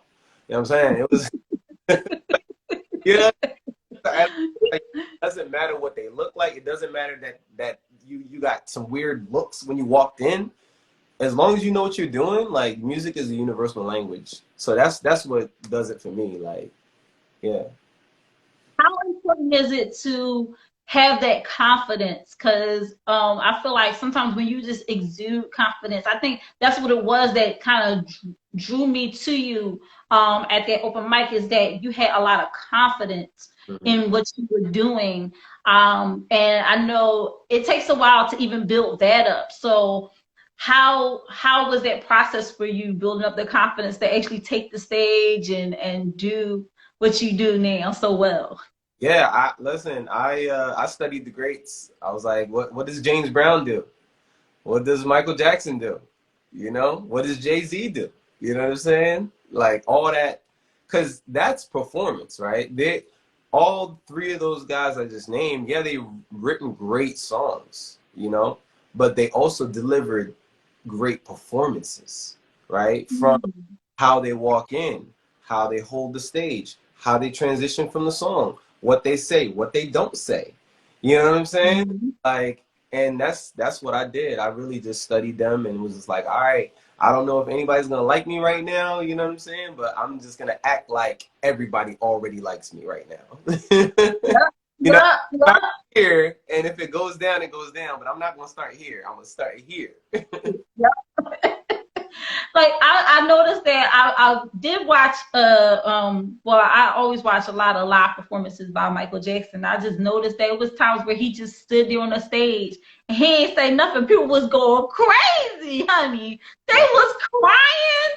It's like he didn't even say nothing yet. But just to have that confidence, just walk out on the stage, just know your craft and everything like that. And also, I wanted to ask you, how was that building your craft? You say you studied the greats. You also, so did you take any like songwriting classes? Did you read up or anything? Or I know in hip hop it's a lot about dropping knowledge. Did you read a lot and that's what gave you the fuel to put pen to pad and just give us a lot of fire? I would say like early on, really it was just like experiences and whatever that I had gone through that I wanted to share.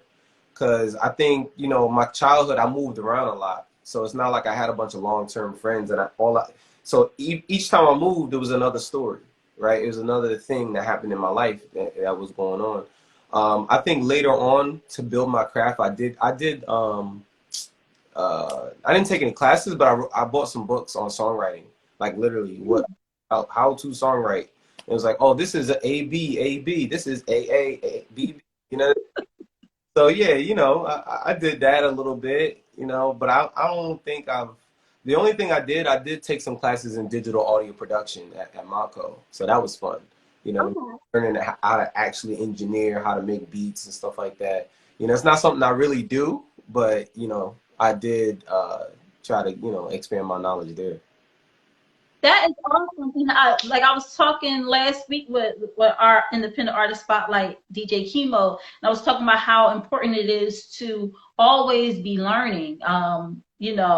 As far as building your craft and everything like that. Always build your craft. ABC, right? Always build your craft. Um, but you want to do that to keep yourself sharp with the ever changing uh, music is ever changing. What people are listening to on the radio is ever changing. So do you ever find yourself saying, do I stick to what I've been doing, or do I try something new to kind of fit into what's going on now? Like, where do you stand on it? Are you like somebody like, this is what I've been doing for years and I'm going to keep doing it? Or are you like someone that's like, let me go along with the times as well? I don't really go along with the times. I understand the times, like, and I see the waves, and I appreciate the waves, right? Because it doesn't matter what wave it is. There's always gonna be at least one or two hot songs out of that wave that you're like, all right, I like that. I don't like this genre, or I don't like this style of music. It's like, let's say drill music. Let's say some people hate drill music. They're like, oh, I hate it. There's that moving bass. You know what I mean? They're like, that's not music. But then you might get one where you're like, yo, that joint slap, right? So I always respect every thing. My thing is, I write. I don't know. I channel a lot when I write. So like, I've written country songs, I've written pop songs, I've written dance songs, I've written like just weird songs that's like not a rapper would write. You know what I'm saying? So I can't put myself in a box. But what I choose to present, though, I do try to keep it closer to an identity, you know what I'm saying, of hip hop and rap. But then I did get a little sing-songy for a little bit, you know what I mean? Because I was taking some, vocal lessons, but but I found that people really love it when I rap. You know what I'm saying? People love it when I actually just rap, and then the singing is a extra, like a sprinkle, sprinkles on top. Awesome, awesome. So, um, your the band, the band. I want to talk about the band. Yeah. So, how did that come to be, and what do you feel like that really added to, like, is it still like Caesar Live Soul, or did you just become one with the band, or was it like a separate entity there? Because I know sometimes when people do something solo for so long and then they actually become the part of an entity, is kind of hard to separate the two. So do you feel like being in a band you kind of lost your identity a little bit, or was you able to maintain your identity within the band? Yeah, no, I think I was able to maintain my identity because it's such a strong band because all five members are like really good at what we do. Like my guitarist is just amazing. My bass player is just smooth as hell. My drummer, he cracks, my keyboardist, he, plays all over the world. He's a wizard. You know what I'm saying? So I had to keep frame so I wouldn't get lost, like you said, like, and just get absorbed into this machine. And that's what they respected about me. You know what I mean? They respected the fact that it was like, oh, he's holding his own. Like, he's coming through with full songs, with like a catalog. Like, we have to keep up with the changes. You know what I mean? Type of, instead of, oh, we're just running him over with these notes and and these bars or whatever.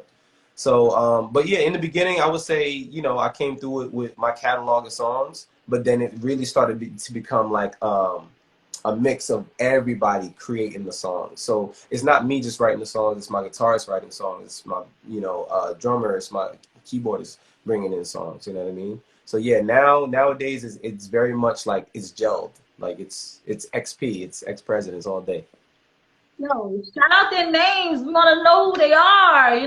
Like, what's their name? The keyboardist, the guitarist, the bassist, the drummer. What are their names? All right, so we got on keyboards, we have Fingers, we call him Fingers as well. You know what I mean? I might have seen him in the scene. He's just super popular. He plays with the Village People. He's toured with a bunch of national acts and all that kind of thing. We have on guitar, we have Pat, Hugh Feely, so we call him Gunslinger, Delco guy, you know what I'm saying? So, and then on bass, we have our guy Andy. We call him Dr. Spock on the bass. So, yeah, Dr. Spock. It's like Mr. Spock. We call him Dr. Spock because he does handle a lot of the engineering and stuff for the band.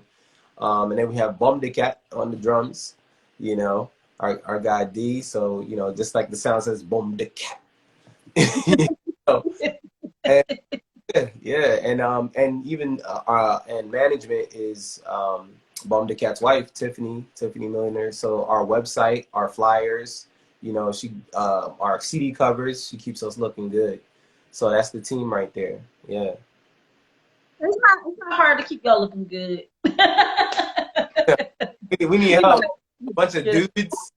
Not, I mean, we need all the help we can get. oh, stop it. So so awesome. So what projects have you done thus far? Because I mean, it's been some time. We've known each other for 13 years. Apparently, like, that's a long time. Yeah. And I remember the beginning stages. So, how many albums do you have? And how, like, solo with the band? Like, how many projects do you have? And do you have some currently in the works right now? You don't Okay. have to tell me. I would like if you told me. Listen, yeah, for sure. Wow. I would say I have a lot of singles. I might have like 10 or 15 singles. I have a hip hop jazz album that I did with, yeah, it's 14 tracks. It's crazy. So I have an 8-song album that I did a collabo with my guy DJ Mark D. So 10 to 15 singles, 2 albums. That's all solo. And then the band has an EP and like 5 or 6 singles. And yes, there's new music on the way. Definitely new music on the way. I'm working on an album right now. I did send you two records that's on the album. So they're still unreleased, but they're coming out this summer. And then the band has like some songs in the tuck. I mean, at least 3 or 4 right now that we're finishing. So it's gonna be a busy year. I feel like the second half of the year is just gonna be like just pop out. Everything's just gonna be popping out. How good, man. So I see that y'all perform a lot. Now, the pandemic happened. Yeah. Oh my God. So it's like, don't say the P word. But we have to be very real. When that happened, a lot of artists were not able to go and perform like they would have liked to. A lot of that money dried up a little bit because it's like you didn't have the means, you couldn't do any shows or anything like that. Yeah. So how did that affect y'all, or were you able to keep some type of stream of income coming in, or did it really affect you guys? Man, it was like pouring cold water, you know what I mean, on a boiling pot. It just everything just stopped. Because 2019, we were just firing on all cylinders. We were playing in Jersey, playing in New York, playing in Delaware, playing in Maryland. Like we were really building some steam, coming into 2020, like, all right, here we go, about to take over. And then boom, the world shuts down. So what we had to do was transition to a remote model, So we bought some software. Everybody got their connectivity together, and we actually did a Twitch. We did a couple of Twitch live streams. You know what I mean? Well, So it's just starting to become very popular. yeah, You know, yeah, I see a lot of gamers using Twitch. yeah. Twitch is crazy. Like, I won't even go there, but but no, we had to really kind of adapt and get help use technology so that we could still make music. And that's why, like, we're able to have new music right now where it's like we're not trying to run from scratch. We've already been still working since through the pandemic. But yeah, now we're looking forward to getting out and hitting them stages and catching them checks for sure. Do you feel like that made you appreciate the stage even more? Because I know that sometimes when something is taken away, it's like, dang, like I don't feel like I appreciated it enough. I know that you hit the stage every time you can get a chance and everything like that. But I know it's some people that they kept saying, okay, next year, next year, Yeah, next year. Then they kept putting it off. And then when the world shut down, they're like, oh dang, like the world shut down. So now everybody is like coming in 2022, people like, okay, I'm definitely gonna hit the stage now. Do you feel like um that being deprived of it for so long, it makes you appreciate the stage that much more?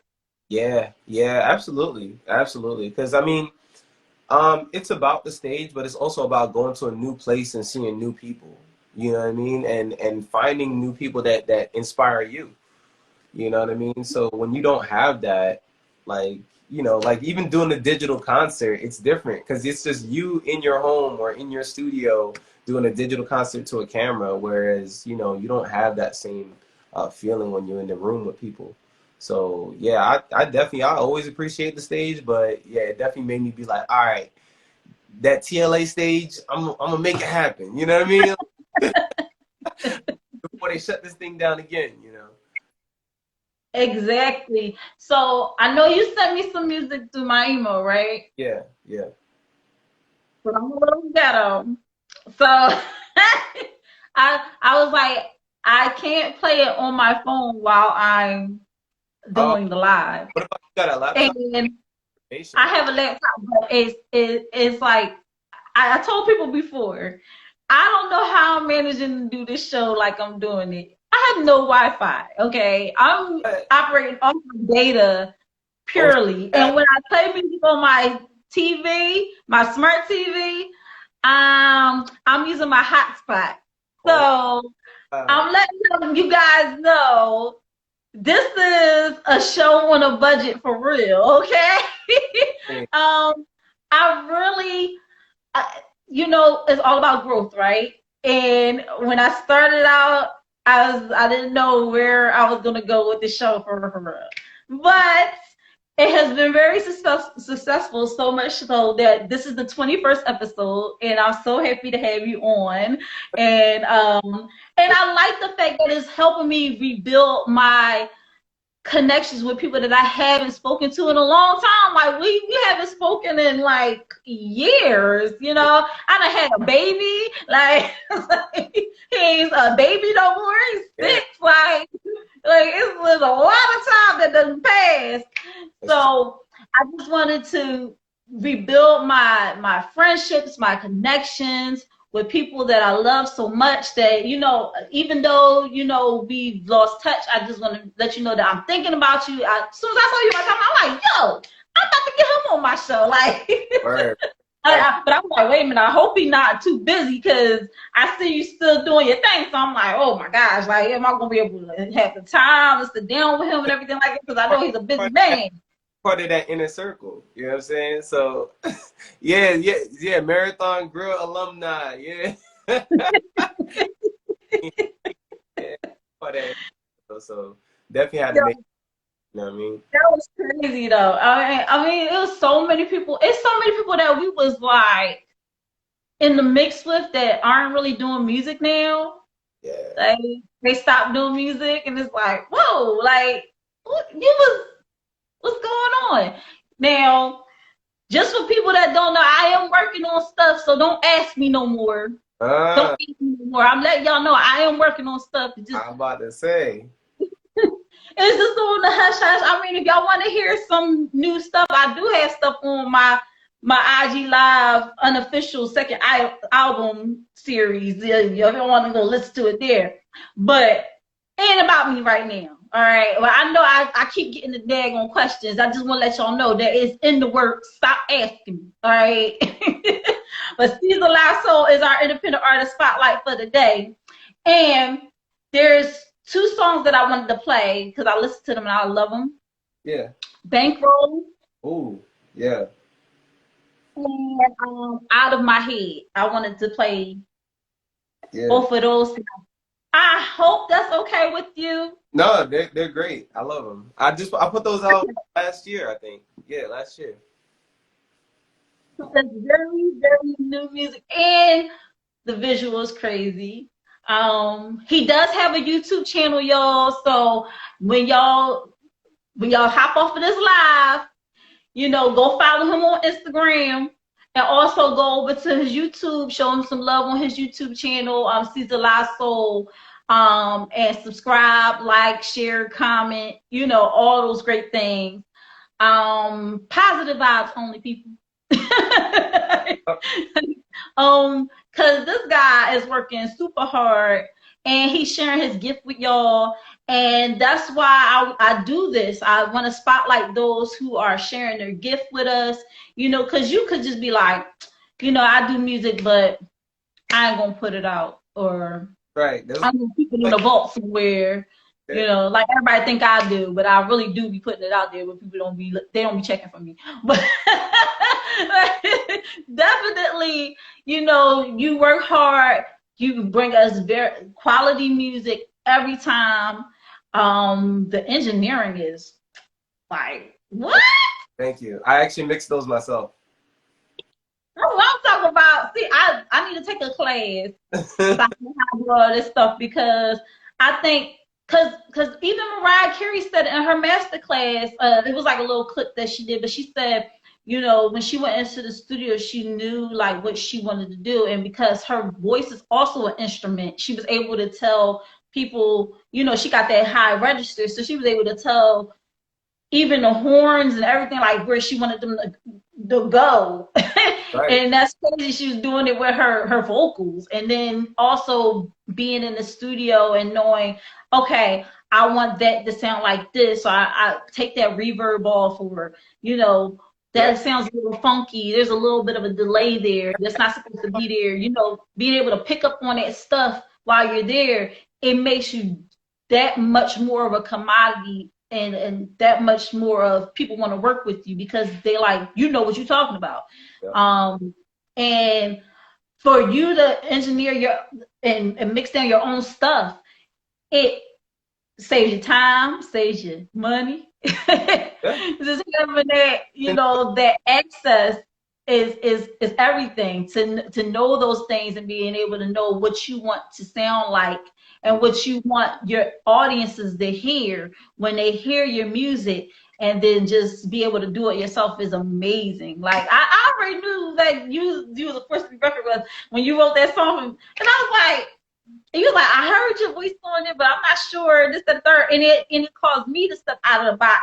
Because I was telling somebody earlier, I was like, his way of writing something different, because I would have never heard that beat and said, oh yeah, I'm gonna write something to this. No, it was not in my mind at the time. I kept telling myself, oh, you're just an R&B singer, you're just an R&B singer. But I didn't realize I was putting myself in a box. Right. And I was putting myself in a certain avenue, and I wasn't exploring. But then when you open my eyes to like, oh, you could do this too, it gave me that confidence, like, oh, I can do this too. Like, I don't know why I kept saying I was just the R&B singer, I was just this, I was just that, when I'm capable of singing so many other different genres of music. So I thank you for that, because you opened my eyes when you wrote that song. You was like, yo, can you sing on that? And I was, what was, we was in this room, and we had the mic, and it was in the mirror, and it wasn't even like, it was a beautiful ghetto mess, but it worked.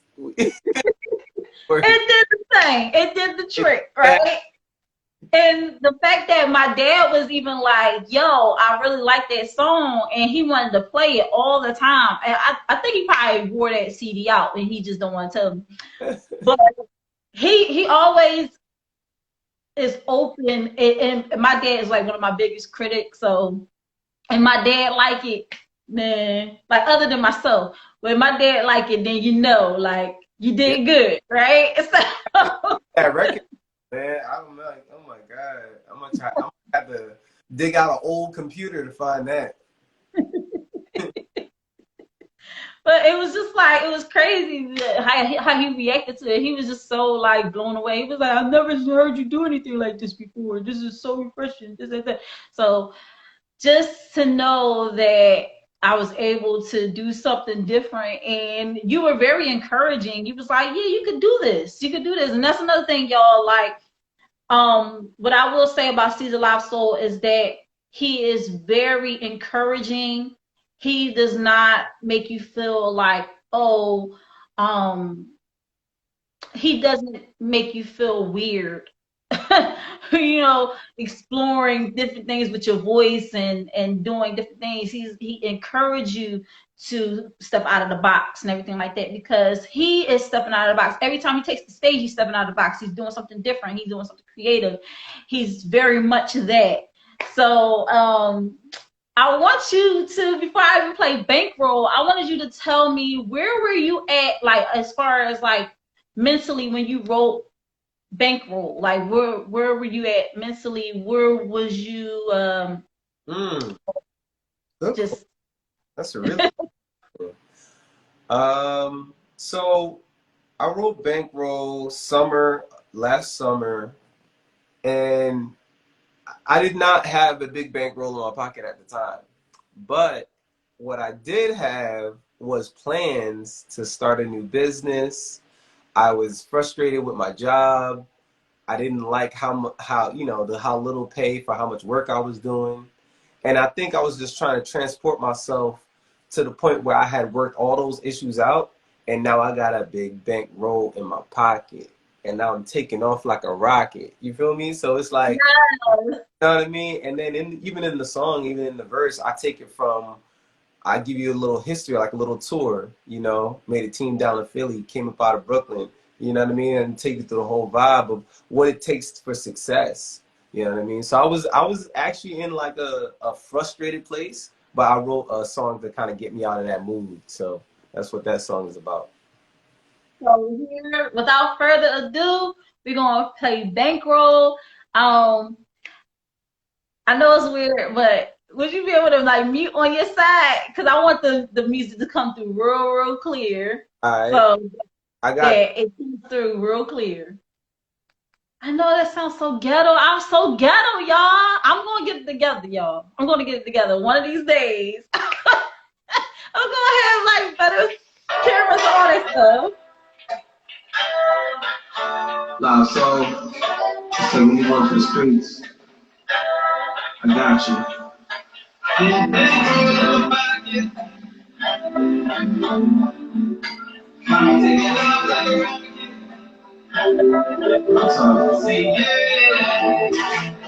See,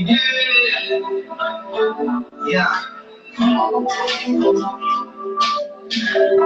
Let's go. Big bit. I'm taking over. I got right to see. These haters like us, they can never stop my shine. I got the streets on my neck, say it's mine. With a team down in Philly, came about a Brooklyn. These niggas hard knock, but they kept it where you looking. These bitches hot cock, but they keep it who you get hooked. They got a body on me, something out of the sun. I remember still as soon as I on the store. Now I'm selling for sure when I'm on tour. I can get my ride like nice and long. Porsche, peanut butter, 6 feet to the horse. So I'm keeping pressure on the competition, sweet sugar. I'm sure how you mean sugar. And yeah, it's a great sugar. That's what I'm doing. That's what I'm doing. Lights in the room, I'm racking up in 2 days. Get in the way, but let's find it just okay. Shoot it out today. Big man, I'm taking over. I got right to see. I baby. He takes us back to see. Never stop my shine. I got the streets on. I'm lost in mine. Take time, cause sometimes you go get 6 feet away, cross that line. It's so hard every day, it's my DNA. Like, push through the streets, in my day. I know I can feel it, go dumb, got to make a play. I can get it, not a vibe, with the smiling face. I wanna be in first place, like I'm in a race. See, I'm stacking up the space, I think my niggas chase. Back and roll, I don't fuck with broke niggas, I don't love hoes. See, I'm in the cut, all black as little gold. If you about to speak the taste, you might go gold. Cause they know that's what you do, boy, it's who you know. Some of my day ones, I say 10 toes. Big head for the black, I'm taking over. I got to see. I really. We take us back as they can never stop my shine. I got the streets on my neck, you must say it's fine. I'm taking over.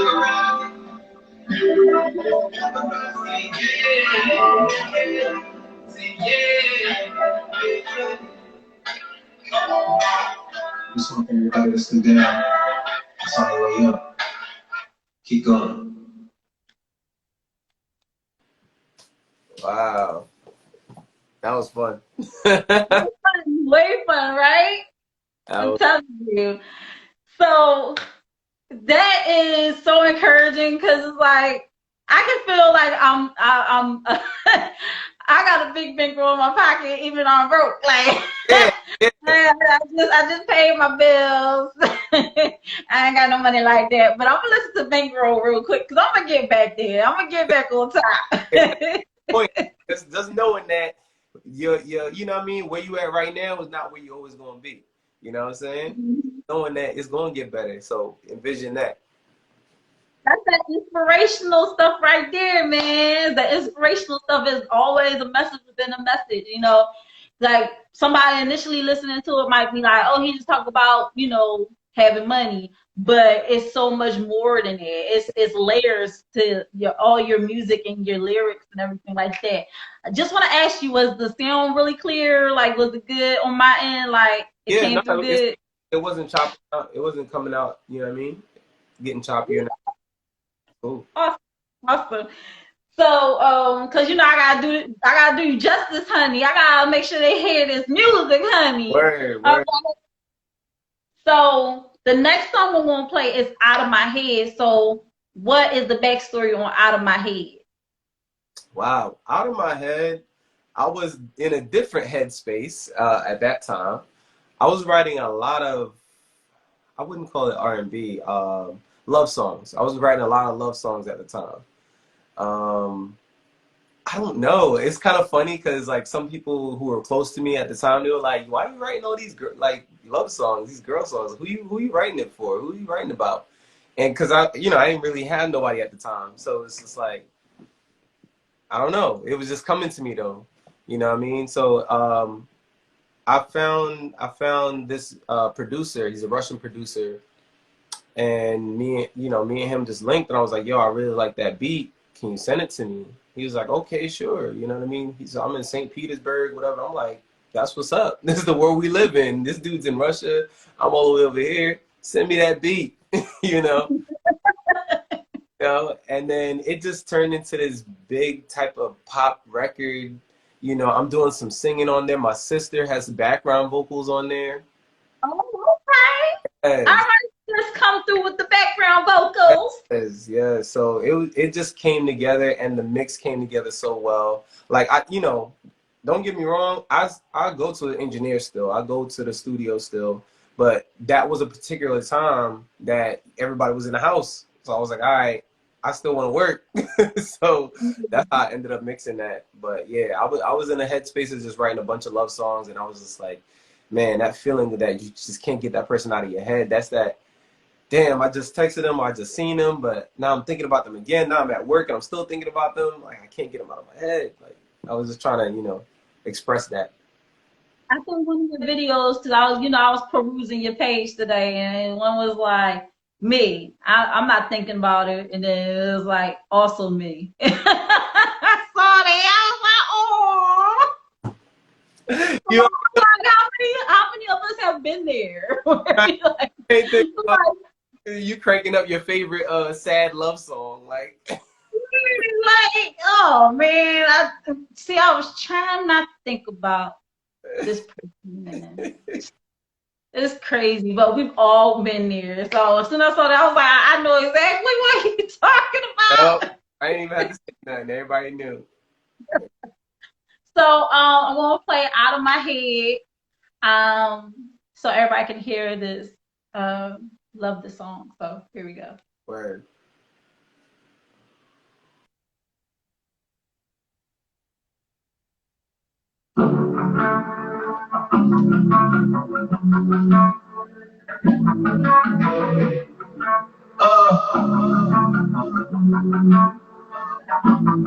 You got all the fly guys going crazy about you. Something special about you, baby, you love the way that you move. I get you in my bed, I will get you out of my bed. I get you in my bed, I will get you out of my bed. It's been a while, huh? Since the a good one held you down and made you smile, huh? But if the marbles is a dime, use 1,000. I'm out here racing away your love, I put the miles in. And I'm the kid with the tattoo on your body, the ones between your knees, and I'm the one to get high. Yeah, I'm a monkey street. She can create out of Texas City. And something special, I call that a lethal weapon. You just want to baby. All it took is one touch, it's not dangerous, yeah.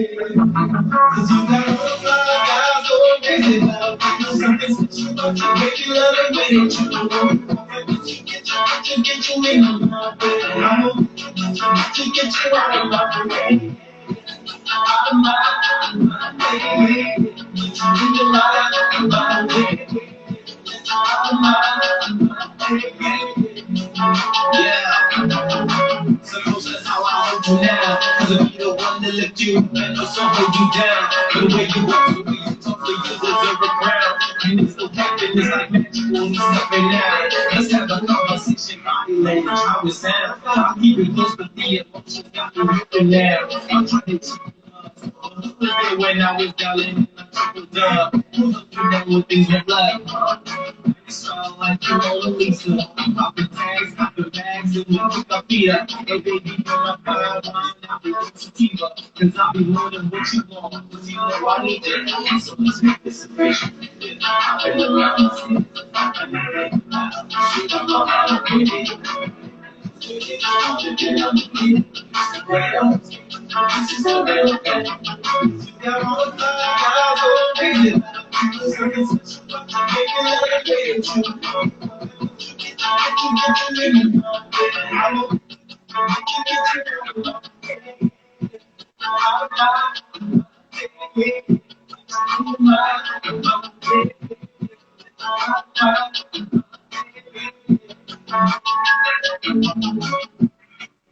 Just one love,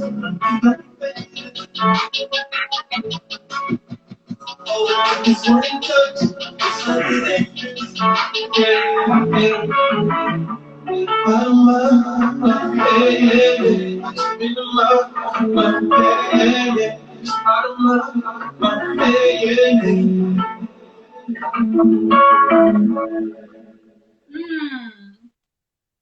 I love it. I love it. I love it. I love it. I love it, man. So one of the things I'm gonna do when I have my website, because I'm working on a website for Think Different TV, one of the things I'm gonna do is have a playlist on the website. It's gonna be all of the two cuts from each of the artists that I spotlighted on the show. And also a link where people can go and buy your music so they can, you know, we got to support these artists, okay? They're giving us their gifts. Let me tell you, the creativity is 1,000, okay? I love it. I love it. And like I said, come through, little sis, with the vocals. I know. Listen, I can't wait for us to work on some more music together because obviously, we're siblings, so it's like it's easy for us to be like, yeah, we'll do something, and it like never happens. Absolutely, You know? absolutely. But I'm looking. Just to have all that talent in one family is crazy. I know. Super blessed, super lucky. You know what I mean to have that. So yeah, and she's got music. She's got an album coming out this summer too. So yes, Lil Sis is big stepping. Yes. I know that's right. I know that's right. And the next thing you know, she's gonna be on Think Different TV. I'm gonna be doing a whole interview with her too. What's up? What's up? Awesome. So I wanted to talk a little bit about, you talked about how you linked up with Russian, a guy who is in Russia that does beats and everything like that. So I wanted to talk about how important it is to have a network when you're doing your music and you're creating and everything like that, but also when you perform, like how important it is to go out there and network. And I always stress this with a lot of the people that I spotlight, them talking about their networking experiences and how that has helped to grow their net worth by having that strong network. Yeah, no, a network is super important. I mean, that's all. That's the only way you're gonna get something done, because you can't do it by yourself. You just can't. You know, you can't design every flyer. You can't take the pictures and be in them. You know what I mean? Like you gotta build a network for sure. Like even now, coming out of what we just been through the past 2 years, like you're gonna see more and more clips of me performing and going out to these open mics. And some people, like, I'm showing up and they're like, "You are here at an open mic?" And I'm like, "What? Like, I'm not too big for an open mic." Like, you know what I mean? Because at the end of the day, it could be anybody in a room, right? Anybody could be in the room and they could tell me about something that's happening next week or something that's happening in July. Oh, I met a new photographer tonight. I met a new producer tonight. Your network is what they say. Your network is your net worth. Mhm. And definitely build your network. That's key, no matter what you're into. So also, there was something else I wanted to ask you. You say you have new music in the works. Yeah. So can you tell me where you're at with that? Like how soon can we see a new project from you? How soon can we see you back on the stage and doing your thing? Well, right now, right now I'm kind of just testing the waters. Like I said, I'm doing these little pop-ups. Just getting my vocals back to performance level. But I would say within the next 2 months, I'm gonna start dropping because I got like 3 songs completed so far. I got 5 more in the tank that's like ready to kind of be done, but I got some collabos. And I'm just gonna take my time with it because I did give myself like a hard date. I'm gonna have everything done by this time. But I do have a whole life of other stuff going on. So I think what I'll do is I'll drop three, like I'll drop like a little EP, and then 2 months I'll follow up with like another 3 or 4, and then another 2 months I'll follow up with like another 3 or 4. So you know what I mean? So just kind of ease people into the whole experience and drop some videos. I'm gonna be doing a lot of new videos. So that's another new thing from this album, from this body of work, is that I'm gonna be doing more video, more pictures and stuff like that, and get really in front of the camera because like I don't know. Like I ain't gonna lie. I'm a little camera shy, even though I seem like an extrovert. I do, I am a little camera shy. So I want to change that about this year. So I want to get in front of the camera more. Awesome. So is there any advice, any tips you want to give to artists up and coming that are just starting? Um, Anything you want to say to them? hmm yeah, I would say be fearless. Be yourself and be fearless, and go out there, try new things. Oh, and don't stick around haters. You know what I mean? Like, don't like that hating energy. Once you start seeing somebody, oh, why is this person on stage? Oh, they're not hot. Oh, I hate their outfit. And yeah, stay away from those people because they're gonna block a bunch of opportunities that you ain't even know. You know what I'm saying? Because they sitting here talking trash about this person. And meanwhile, that's the person that holds the key to you performing there next week or something. You know, Mm. stay away from haters. Be fearless and be you. Oh, yes. I'm loving this. I'm loving this. Of course, I have to get you back on the show. Yeah, yeah. Um, All up. One thing that I want to do is on an off night, not on Mondays, when I'm doing Think Different TV, but on off nights, having like a panel discussion, just, bringing artists on and having those discussions about music topics because Think Different TV, I broke it down in 3 sections where we talk about a social topic, then I bring on an independent artist spotlight, and then I close out with a financial tip. And but I still, when I'm doing the independent artist spotlight, I'm kind of like picking your brain on certain things and certain music topics because this is all new to me. But I want to eventually do another show where we talk about music topics and talk about colorism in the music industry and really get into those nitty-gritty topics about the music industry. So I would love to have you on that panel and be able to talk about it. If So if I'm available at the time, I'll definitely be down there. I'll be down for it. awesome, awesome. I love it. I love it. I love it. Because we need to hear, from artists that are in the industry and doing it. Oh, this is what I wanted to ask you.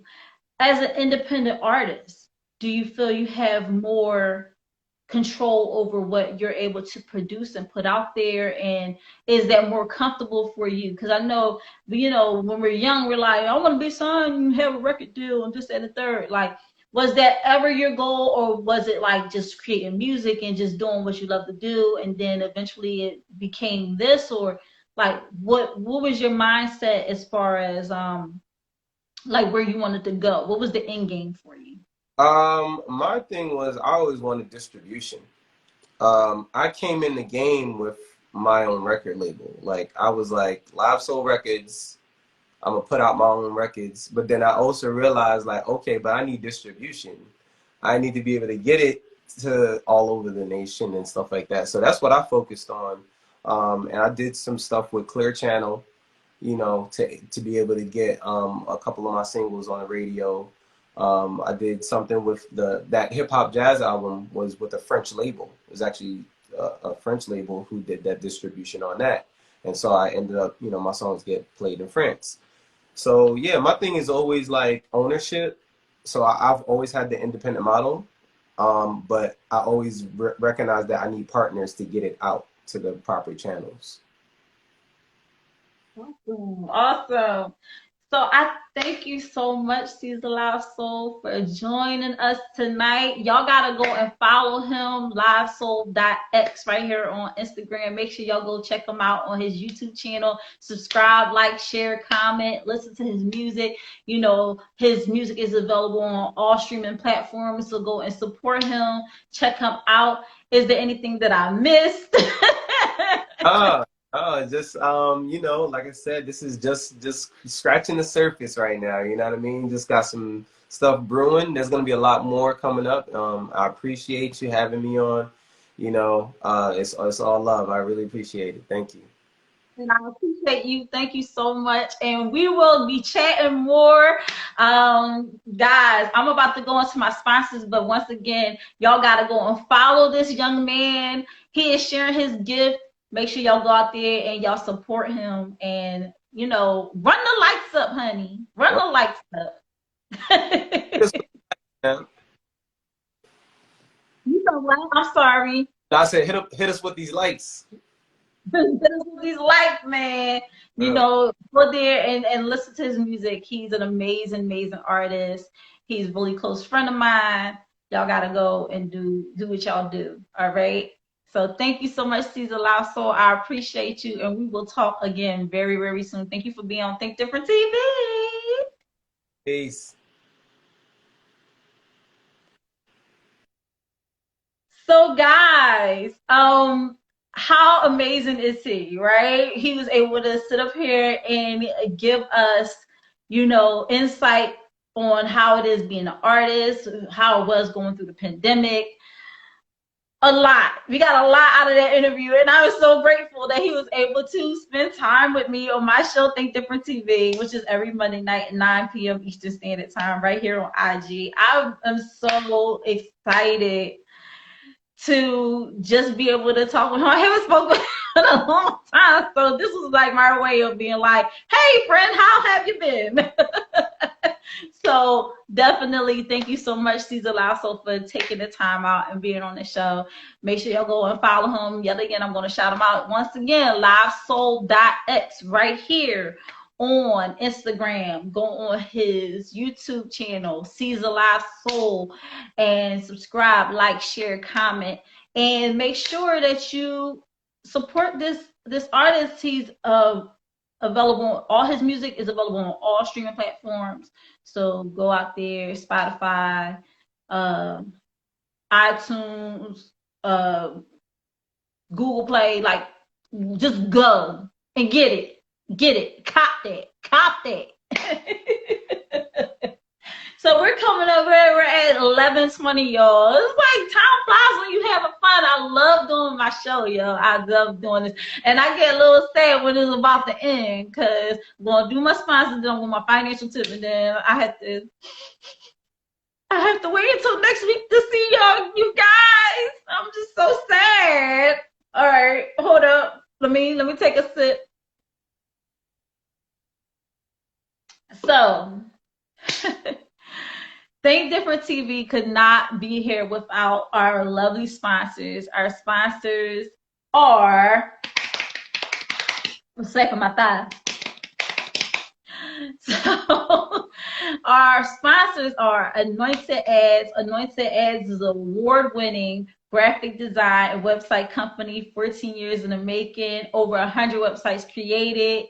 Phil is amazing, okay? He created the flyer for Think Different TV. He's also created flyers for me in the past for my financial business. And you just know an Anointed Ad because it has eye-catching designs that you just cannot deny, honey. So when you are ready to get your website created, your flyer created for your event, or your flyer created for your business, make sure y'all hit up Phil at 609-534-0237. All right. Make sure that y'all tell him that LaShia sent you, okay? Because when you mention Think Different TV, he's going to take 15% off of your first project. Yes, 15% off of your first project. So make sure you go ahead and link with him, because I'm definitely linking with him to get my website done, baby, because Think Different TV is going to take it to the next level. We're going to have everything in one central area for you to go and, you know, explore. You can check out past episodes that are coming up. You'll be able to purchase merchandise, listen to the playlist of artists who have been featured on the Independent Artist Spotlight, see all the financial tips. Honey, it's all going to be there for you, all right? And I wouldn't be able to do it without Phil. So Phil is going to take care of all of that. And I'm telling you, once y'all see the website that he created, y'all can actually go on his website, www.anointedads.com, and see all the work that he's done. And you can check him out on Facebook and on Instagram right here, ANOINTEDADS. Go ahead and check him out and, you know, see all the stuff that he's done so far. Because, I mean, why not? Why not hit up somebody to have your flyer professionally done? You know, instead of just slapping something together.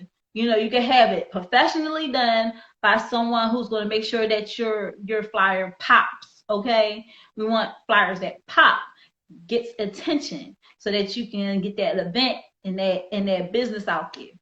So that is Anointed Ads. And then we have Euphoria Water. Euphoria Water is the cleanest, healthiest water in Philly. All right. Alkaline water with minerals, no additives, no chemicals. All right. It's good for you, all right? And if you want to hydrate the right way, okay? Get this healthy water into your body. It's medical grade water, the highest pH, all right? It's anti-aging, anti-inflammatory, detoxifying, hydrogen-rich, antioxidant, alkalized water. Let me tell y'all something. It's something about this water, like I told y'all, sometimes the worst water is in the best looking bottles. This water right here, I don't feel like it's a chore to drink multiple glasses of it. You're supposed to drink half your weight in ounces every day. That's your goal. You're supposed to drink half your weight in ounces every day.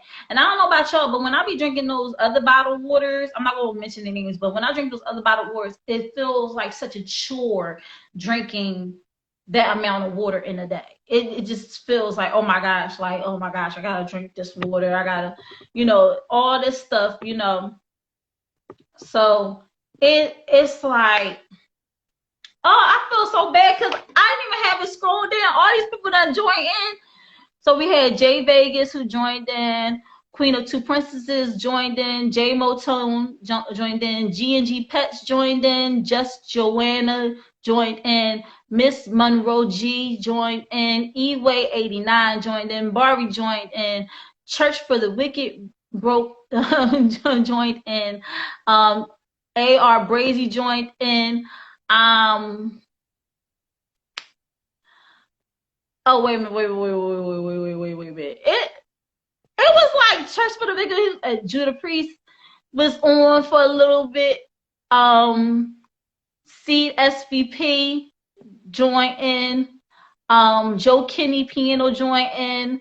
Geez, y'all, I feel so bad because we was having a whole conversation. I did not see all of this going on down at the bottom. Treating You Sweet joined in. The Iconic One joined in. I want to thank all of y'all for joining in, tuning in to Think Different TV, Carson, California. The Real Woo Food Movement TV joined in. Geez, y'all, it was a lot going on. It was a lot going on in the comment, and we was just having a whole conversation. I was not even paying attention. So bad. I was just like focused on making sure we got that great interview, right? So hold on, let me see who else was on.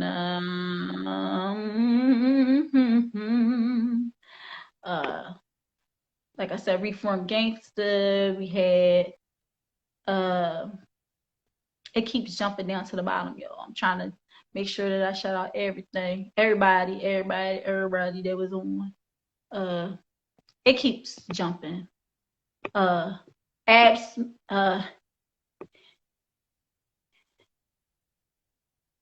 Absur, Soju Poppy, Jardy, and I said just join. Like, it keeps going down to the bottom, but I want to thank all of y'all for tuning in to Think Different TV. I appreciate all the comments. It was a lot going on, and I didn't even see them. I'm so sorry, Church for the Wicked. Like, I really was doing the interview, and I did not see all that going on. Chart it to my head, not my heart, please. But yeah, so thank you for tuning in tonight and joining in the conversation and tuning into our social topic. But like I was saying about the water, y'all, like you're supposed to be drinking half your weight in ounces every day. I don't feel like it's a chore drinking this water. I feel so refreshed afterwards. So when you want to hydrate the right way, make sure that you hit up Captain on Euphoria Water right here on IG. That's UPHORIAWATER. Right here on Instagram. Or if you live in the Philly area and you want these gallons delivered straight to your home, you can call Captain at 267-707-8279. Have it delivered right to your home. Okay, so those are our sponsors. Because without our sponsors, Anointed Ads and Euphoria Water, Think Different TV would not be up and running right now. So I thank you guys for supporting my journey. I am currently looking for more sponsors. So if you have a business, a small business with big business energy, and you want to get your business out there, your project, your product or your service, hit me up.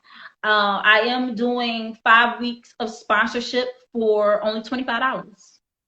Very, very affordable.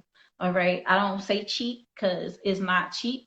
This promo is everything. I put everything in it, honey. Especially if I know your product and I know your service and I know that you're amazing at what you do. I'm going to put it out there for people to see. So if you have, like I said, a small business with big business energy and you want to get it out there, you also want to have another write-off for your taxes, make sure you hit me up and say, hey, I want to get my show out there. It's $25 for 5 weeks. It's $50 for 12 weeks. And if you want to put out $100 to put your business out there, that's going to be for 26 weeks. So, like I said, it's also a write-off for your business. So go ahead and do that, honey. So those were our sponsors. And like I said, I'm looking for other sponsors for Think Different TV. And these shows are archived too. So anytime people are watching old episodes and I'm talking about your business, they're going to be like, oh, I need that. And then they'll go hit you up. There you go. So it's like a forever type thing. Once you do that one time thing, it's forever thing because they archive. You can find the replays on my IGTV series, Think Different TV, or you can go on my YouTube channel, Think Different TV, and watch the replay there. And make sure when you watch the replay, you hashtag replay in the comments, so I know that you checked out the replay. We're going to close this out. It's 11:30. I'm going to close this out with a financial tip. I wanted to just share something with y'all that I came across in my quest to build my credit. Okay, so I am always looking for ways to build my credit because I don't have a perfect 850 just yet. So I also want to be able to get a home very, very soon. So one of the things that I need to do is when you're purchasing a home, you want to make sure that you are able to sit down with the mortgage loan and be able to get that mortgage loan for your home, or qualify for that first time home buyer grant. You need to have a certain credit score to do that. And one of the things that had been affected when the pandemic happened was my credit score, because I didn't have the income to, pay down not pay down, but just to pay the payments for my credit card. So that took a dive. My on-time payments is 35% of your credit score. So when I wasn't able to do that, that tanked my credit score in a major way. So just knowing that now I have to build it back up again. I've used several things to get it on the good foot and get it back on track. So one thing is I did Ultimate Wealth Educators, which was $189 to start, and it's $89 a month. And what happens is, what they do is they dispute all your stuff for you. They send you the dispute letters and you just send them off, and it's already written for you, so you don't have to go through the hassle of writing down all your accounts and all that stuff. You don't have to do all that. They already do it for you, because what they're doing is a hard pull on your credit report, so they know what accounts are on which one is in the, it's all for all three, for Equifax, Experian, and for your TransUnion credit report. So because they were able to hard pull it and show me what exactly needed to be worked on and what was disputed, and I can tell you that I saved over $8,000 just by disputing 3 of my credit cards. Because what happened was I owed like a little over $11,000, but because I disputed it and I wanted to settle, they were able to bring it down to $3,000 for all 3 cards. $3,000. That's all I paid out of my pocket to get those off of my credit report. So that boosted my credit score, because now I don't have these accounts hanging over my head. So that's the great thing that they had done. They also have a financial lockbox. So if you have insurance or you have a will or anything like that, you can put it in the financial lockbox, and someone you trust with your password, they can go in there when you are no longer here to access all your information to make sure that, they have access to your life insurance policy and all of that good stuff, your will, everything is in one area. And another thing that they have is the youth financial literacy courses, which I am using for my son. So that $89 a month pays for a lot, like my financial lockbox, and also I get discounts on my prescriptions. If I ever need to get prescriptions, I get discount on that. Also, they have a travel club. So if you want to save money on your travel, you can do it through there as well. And then the youth financial literacy courses are amazing, because I'm able to sit down with my son and show him, because we talked about that a lot today, giving our children the difference between giving our children a fish and teaching them how to fish. And what the youth financial literacy course does is teach my son how to fish, so that he'll know the value of a dollar and how to manage money, and know all of these different terms that I didn't know when I was younger. I didn't know about budgeting. I didn't know about all of that stuff. I just figured, I'm a kid and there's no need for me to learn about all of this stuff. But when you get older, you realize how important that information is, and you realize how important that education is, and to know about all of that money management skills, to know all those money management skills, because then you're able to then pass it along to your children, and so they don't start at zero with money and with knowledge. So they always talk about knowledge is power, but the application of knowledge is power. So once you learn those tools, you can share them with others. You also put it to good use with what you're already doing. Learn how to budget, learn how to manage your money is very important. So that's what that did for me. That helped me know what I needed to do to get my credit on track.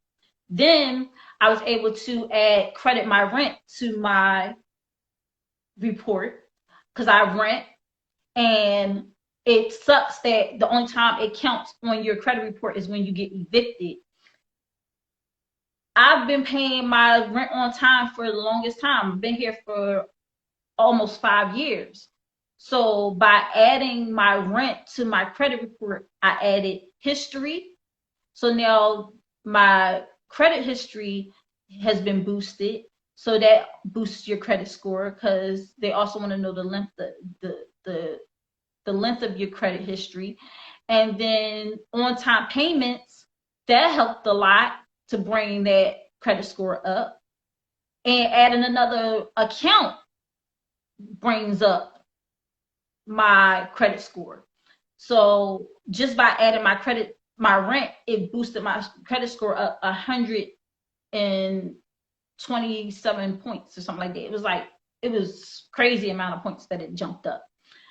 Then I got a secure credit card. All right. So secure credit cards are amazing because they don't do any credit checks. Okay. You do have to put down a deposit. The one that I have through First Progress, I will say this, it is amazing.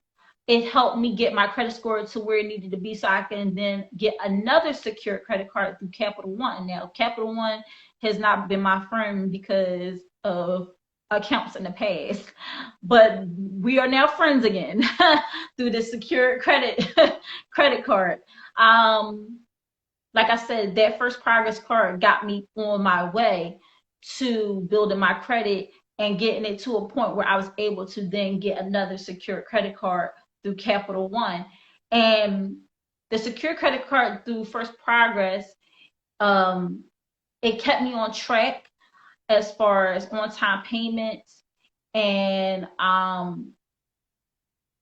also keeping me on a strict budget, because I knew that, like, I put that deposit down. Like, it's like $300. I put that deposit down, and I was able, and then I know my utilization is very important, because that's another thing that can affect your credit score. You want to keep your utilization low, typically under 10%.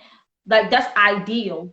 But if you would keep it under 20%, that's even good too. So it's not like, oh, I gotta keep it under 10% all the time, and if I don't, I'm a failure. No, like, it's so far you can go, and I think 25% is like when you need to pay attention to your utilization a little bit more, but you can get all the way up to 25% without your credit score taking a nosedive. So yeah, having that, and then then the thing is, when you pay back your First Progress card, there is a $10 charge that is added when you're paying off your car or paying down your card. So what I like to do is I like to use it, but then pay it all off at one time, because I know that there's going to be a $10 charge every time. So I don't want to do it in drips and drabs and be like, oh, well, I only use $50. Let me pay this $50 off. No, I use the card up, and then I go and pay it all off. And that's been a method for me, because the amount is so low. It's only $300. Like, I make that in one paycheck, so it's not hard for me to just go and pay it all off at one time. Some people can't do that. So if you're not a person that's able to do that, I wouldn't recommend doing that. At least use it up to the 10% utilization. So if you have a $300 card, use it up to about $30 and then pay that off. And just keep it, rinse and repeat, rinse and repeat, rinse and repeat. That's what be my suggestion to you. When I got the Capital One card, now I got a little bit more freedom, even though it's still a secure credit card. But the good thing about this one is that, okay, with First Progress, in order to get a $300 credit limit, I had to put down $300. With this Capital One card, you pay $49 and you can get up to $200 in secured credit. So if you pay a $49 deposit, you get $200 in credit. Okay. Well, it just adds $151 to whatever your deposit is. So when everybody was getting their tax refund and they was like, oh, I'm going to go and buy this and buy this, but I said, let me get a secure credit card. Another one. Let me get another secure credit card and continue to build my credit.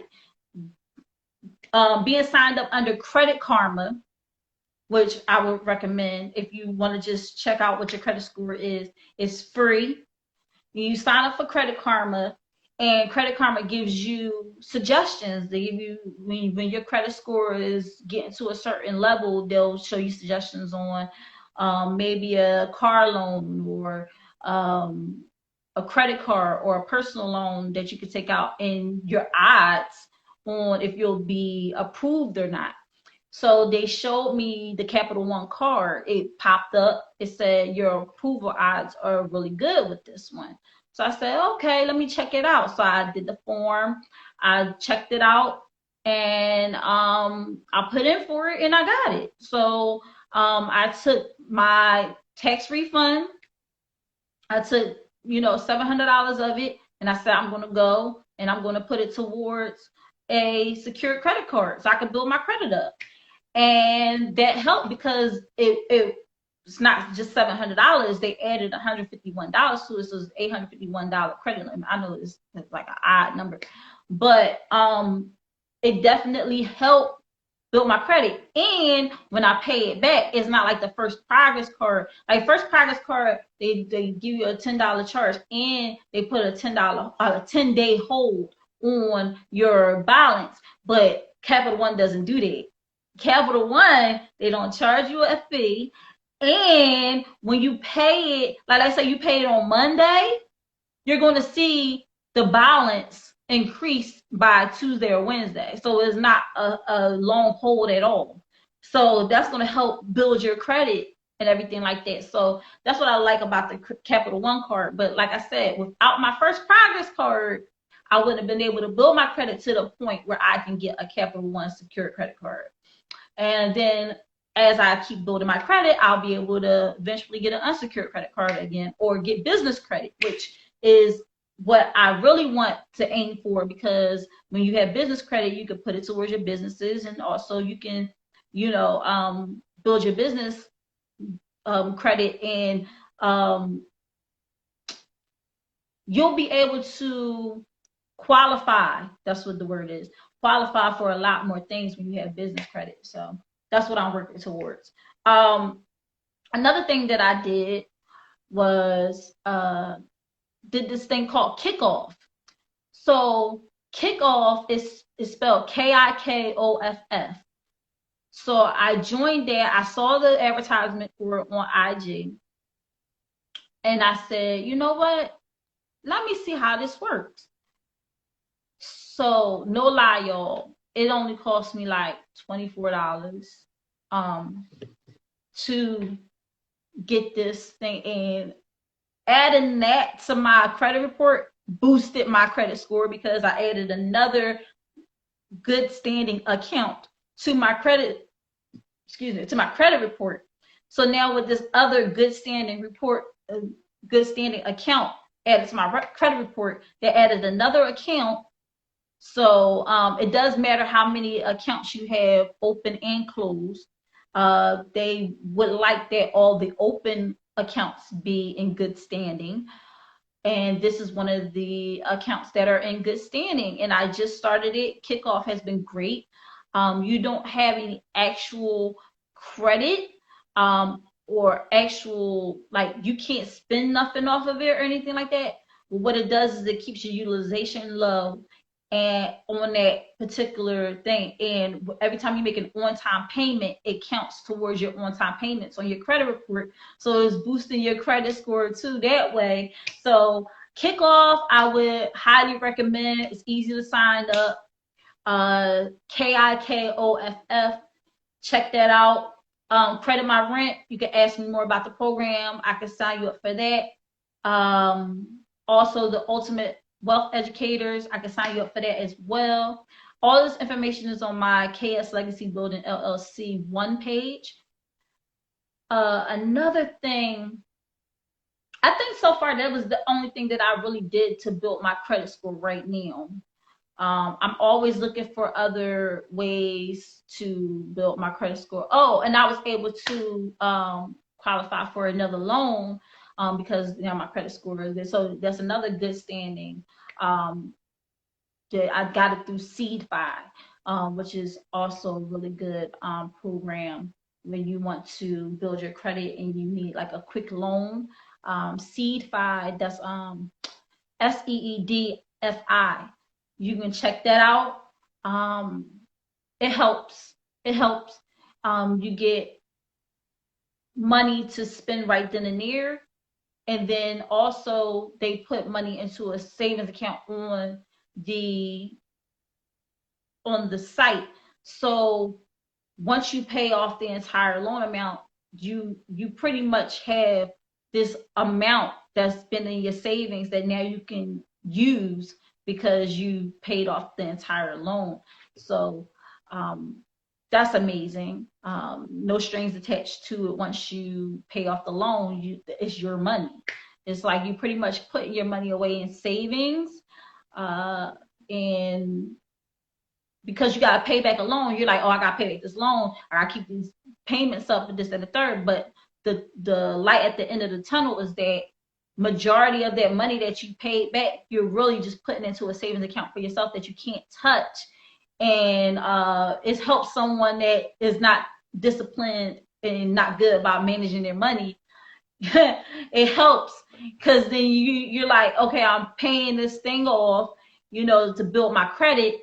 And then at the end of the tunnel, I have this money that I've pretty much been saving up. So it's going towards that. So it is a good way. There is interest accrued on it, of course. But I will say, like, it's worth it if you want to build your credit up and you want to do it in a way that is sustainable for you. If you're not a big loan person, don't take out a loan. If you're not a big person about secure credit cards, do not take out a secure credit card. If you don't want the hassle of having a credit card, don't do it. But Kickoff is really good because it's like you don't get a credit card, you don't get none of that stuff, but you're able to build your credit. It only cost me $24. I was able to get it started, up and running, and it's like been building my credit ever since. I saw my score jump up 50 points just by adding Kickoff. So I'm sure that over time, with me paying the on-time payments and everything, it's just going to help my credit score go up even more. So those are some tips, financial tips on how to increase your credit score using more unconventional ways of building your credit, like the Credit My Rent, secure credit card, Kickoff, and Seed-Fi. These are all ways to build your credit score, but you must first know where you're at in order to know where you're going to go. So sign up for Credit Karma, find out what your credit score is. Once you know what your credit score is and know about all the accounts on your credit score, you can dispute them on your own, okay? There's nothing wrong with that. But if you're not the person that had the time to sit down there, sit through all the different things, write down all the different things and all this stuff, if you don't got time like that and you want to kind of cut that time and you don't mind paying for it, do Ultimate Wealth Educators. They are wonderful with writing out your dispute letters for you. All you have to do is mail them. And I told you that they have a youth financial literacy program as well as a financial lockbox. You get savings on your prescriptions, and you get savings on your travel. Now, if you want even more savings on travel, I do have a travel agency called TravelWise. You can catch that on TravelWise_Kai Smith. I am booking trips, y'all. People have been coming to me booking trips, and I've been able to save them a lot of money. So if you are someone who wants to go on a trip, you want to get a hotel room, you want to go somewhere like Jamaica or Los Cabos, or you want to go to Texas, hit me up and say, hey, I want to book my trip. Or if you got somewhere you got to go for business, like it's not for vacay, it's like you have a business trip that you have to go on. Definitely hit me up and say, hey, Kai, I want to or LaShia, or whatever you call me, LaShia or Kai, say, hey, I want to book a trip, and send me the details, send me when you want to go, where you want to go, who are you going with, not necessarily the names, but just give me the number of people that are going as well, and I can plan that trip right for you. So I know I kind of like spilled over to TravelWise, but those were the financial tips for tonight. I hope that helps someone out there.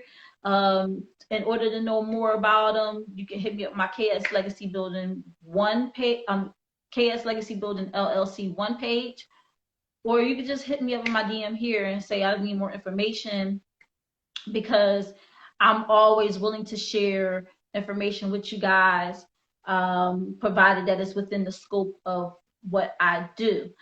And that concludes the financial tips. So we're coming up on almost 12 o'clock.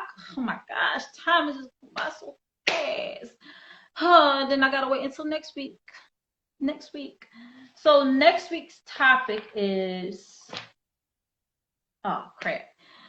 So next week's social topic is, if someone does the bare minimum to pretty much get in your pants, is it fair to then later on require more of them?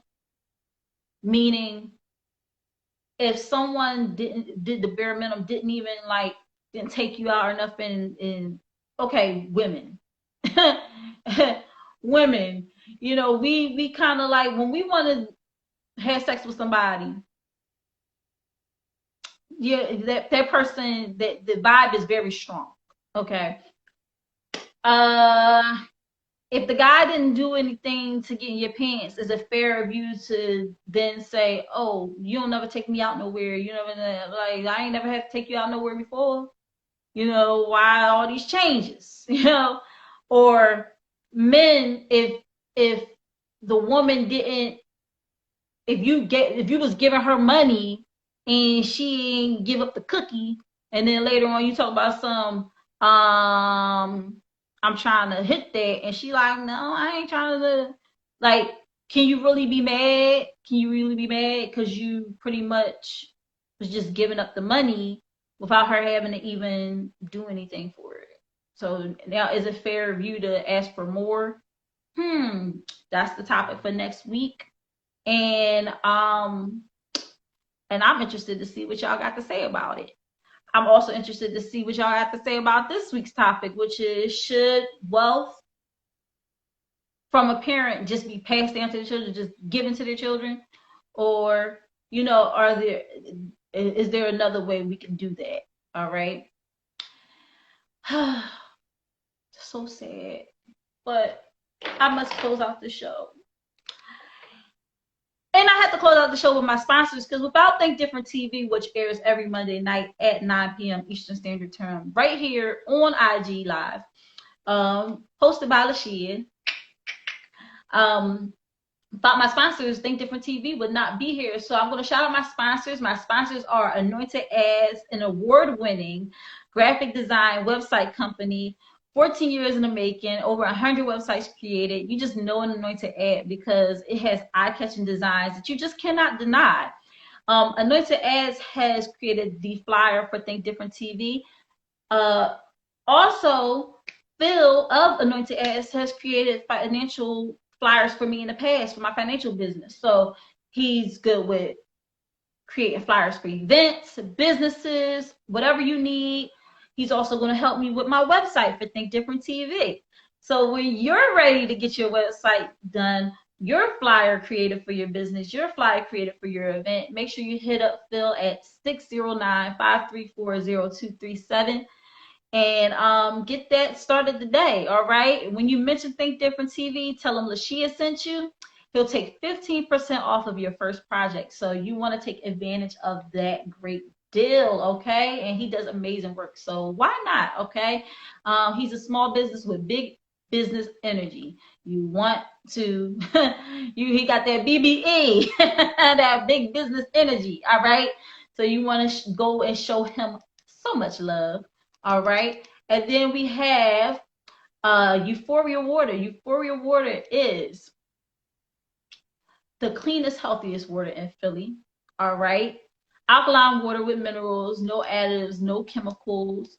All right. If you're going to hydrate, make sure you hydrate the right way, honey, because you only get one body, you get one life. And it's good to make sure that you're putting all the right things into your body. I'm telling you right now, I've been drinking the water. I've been eating my strawberries. I've been eating my blueberries. I've been eating shallot. I've been eating all this stuff that's supposed to be healthy for me. And I've been also, doing it in a way that's comfortable for me. I know I eat big meals too. I don't just eat. But when I eat the big meals, I choose a part of the day that I know that my food is going to be digested properly. You never want to eat food and go to sleep right after, because your food is just going to sit there. So you want to eat like I eat big meals in the morning. All right. I eat big meals in the morning. And then throughout the day, I drink water. I eat my strawberries, eat my blueberries, and quiet as it's kept, we all adults here, fruit make everything taste better. All right. It make everything taste better. So you want to do that. All right. Euphoria Water, like I said, is anti-aging, anti-inflammatory, detoxifying, hydrogen-rich, antioxidant, and alkalized. So when you're ready to put in your order for Euphoria Water, you want to hit up Euphoria Water right here on IG, UPHORIAWATER, or you can call Captain directly if you live in the Philadelphia area and want a big, giant gallon delivered to your home. You can call them at 267-707-8279. Have that delivered right to your home. And with that, I got to close out the show. But I'm going to close it out with the Euphoria Water promo song that's done by Medusa Phil 215. Here we go. Let's close it out, girly. Let's get them moving and grooving and shaking and whatnot. Hey. What I want y'all to do is put your Fury bottle in there. If you got a job, put it in there. Yeah, just like that, come bobbing it. And if you don't,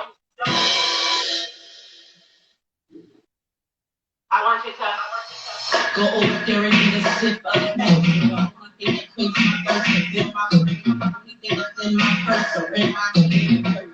just gotta see the end. You still get it too.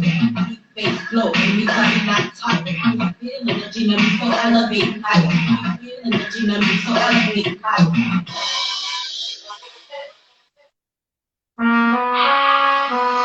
When you sip, you know there's no better. Higher power guarantee you feel much better. This feeling ain't shit. I'm looking at the thing. I'm looking at the thing. It's been putting on for the thing. Yeah, you said you can back. Yeah, bring your color. I'm in my dream.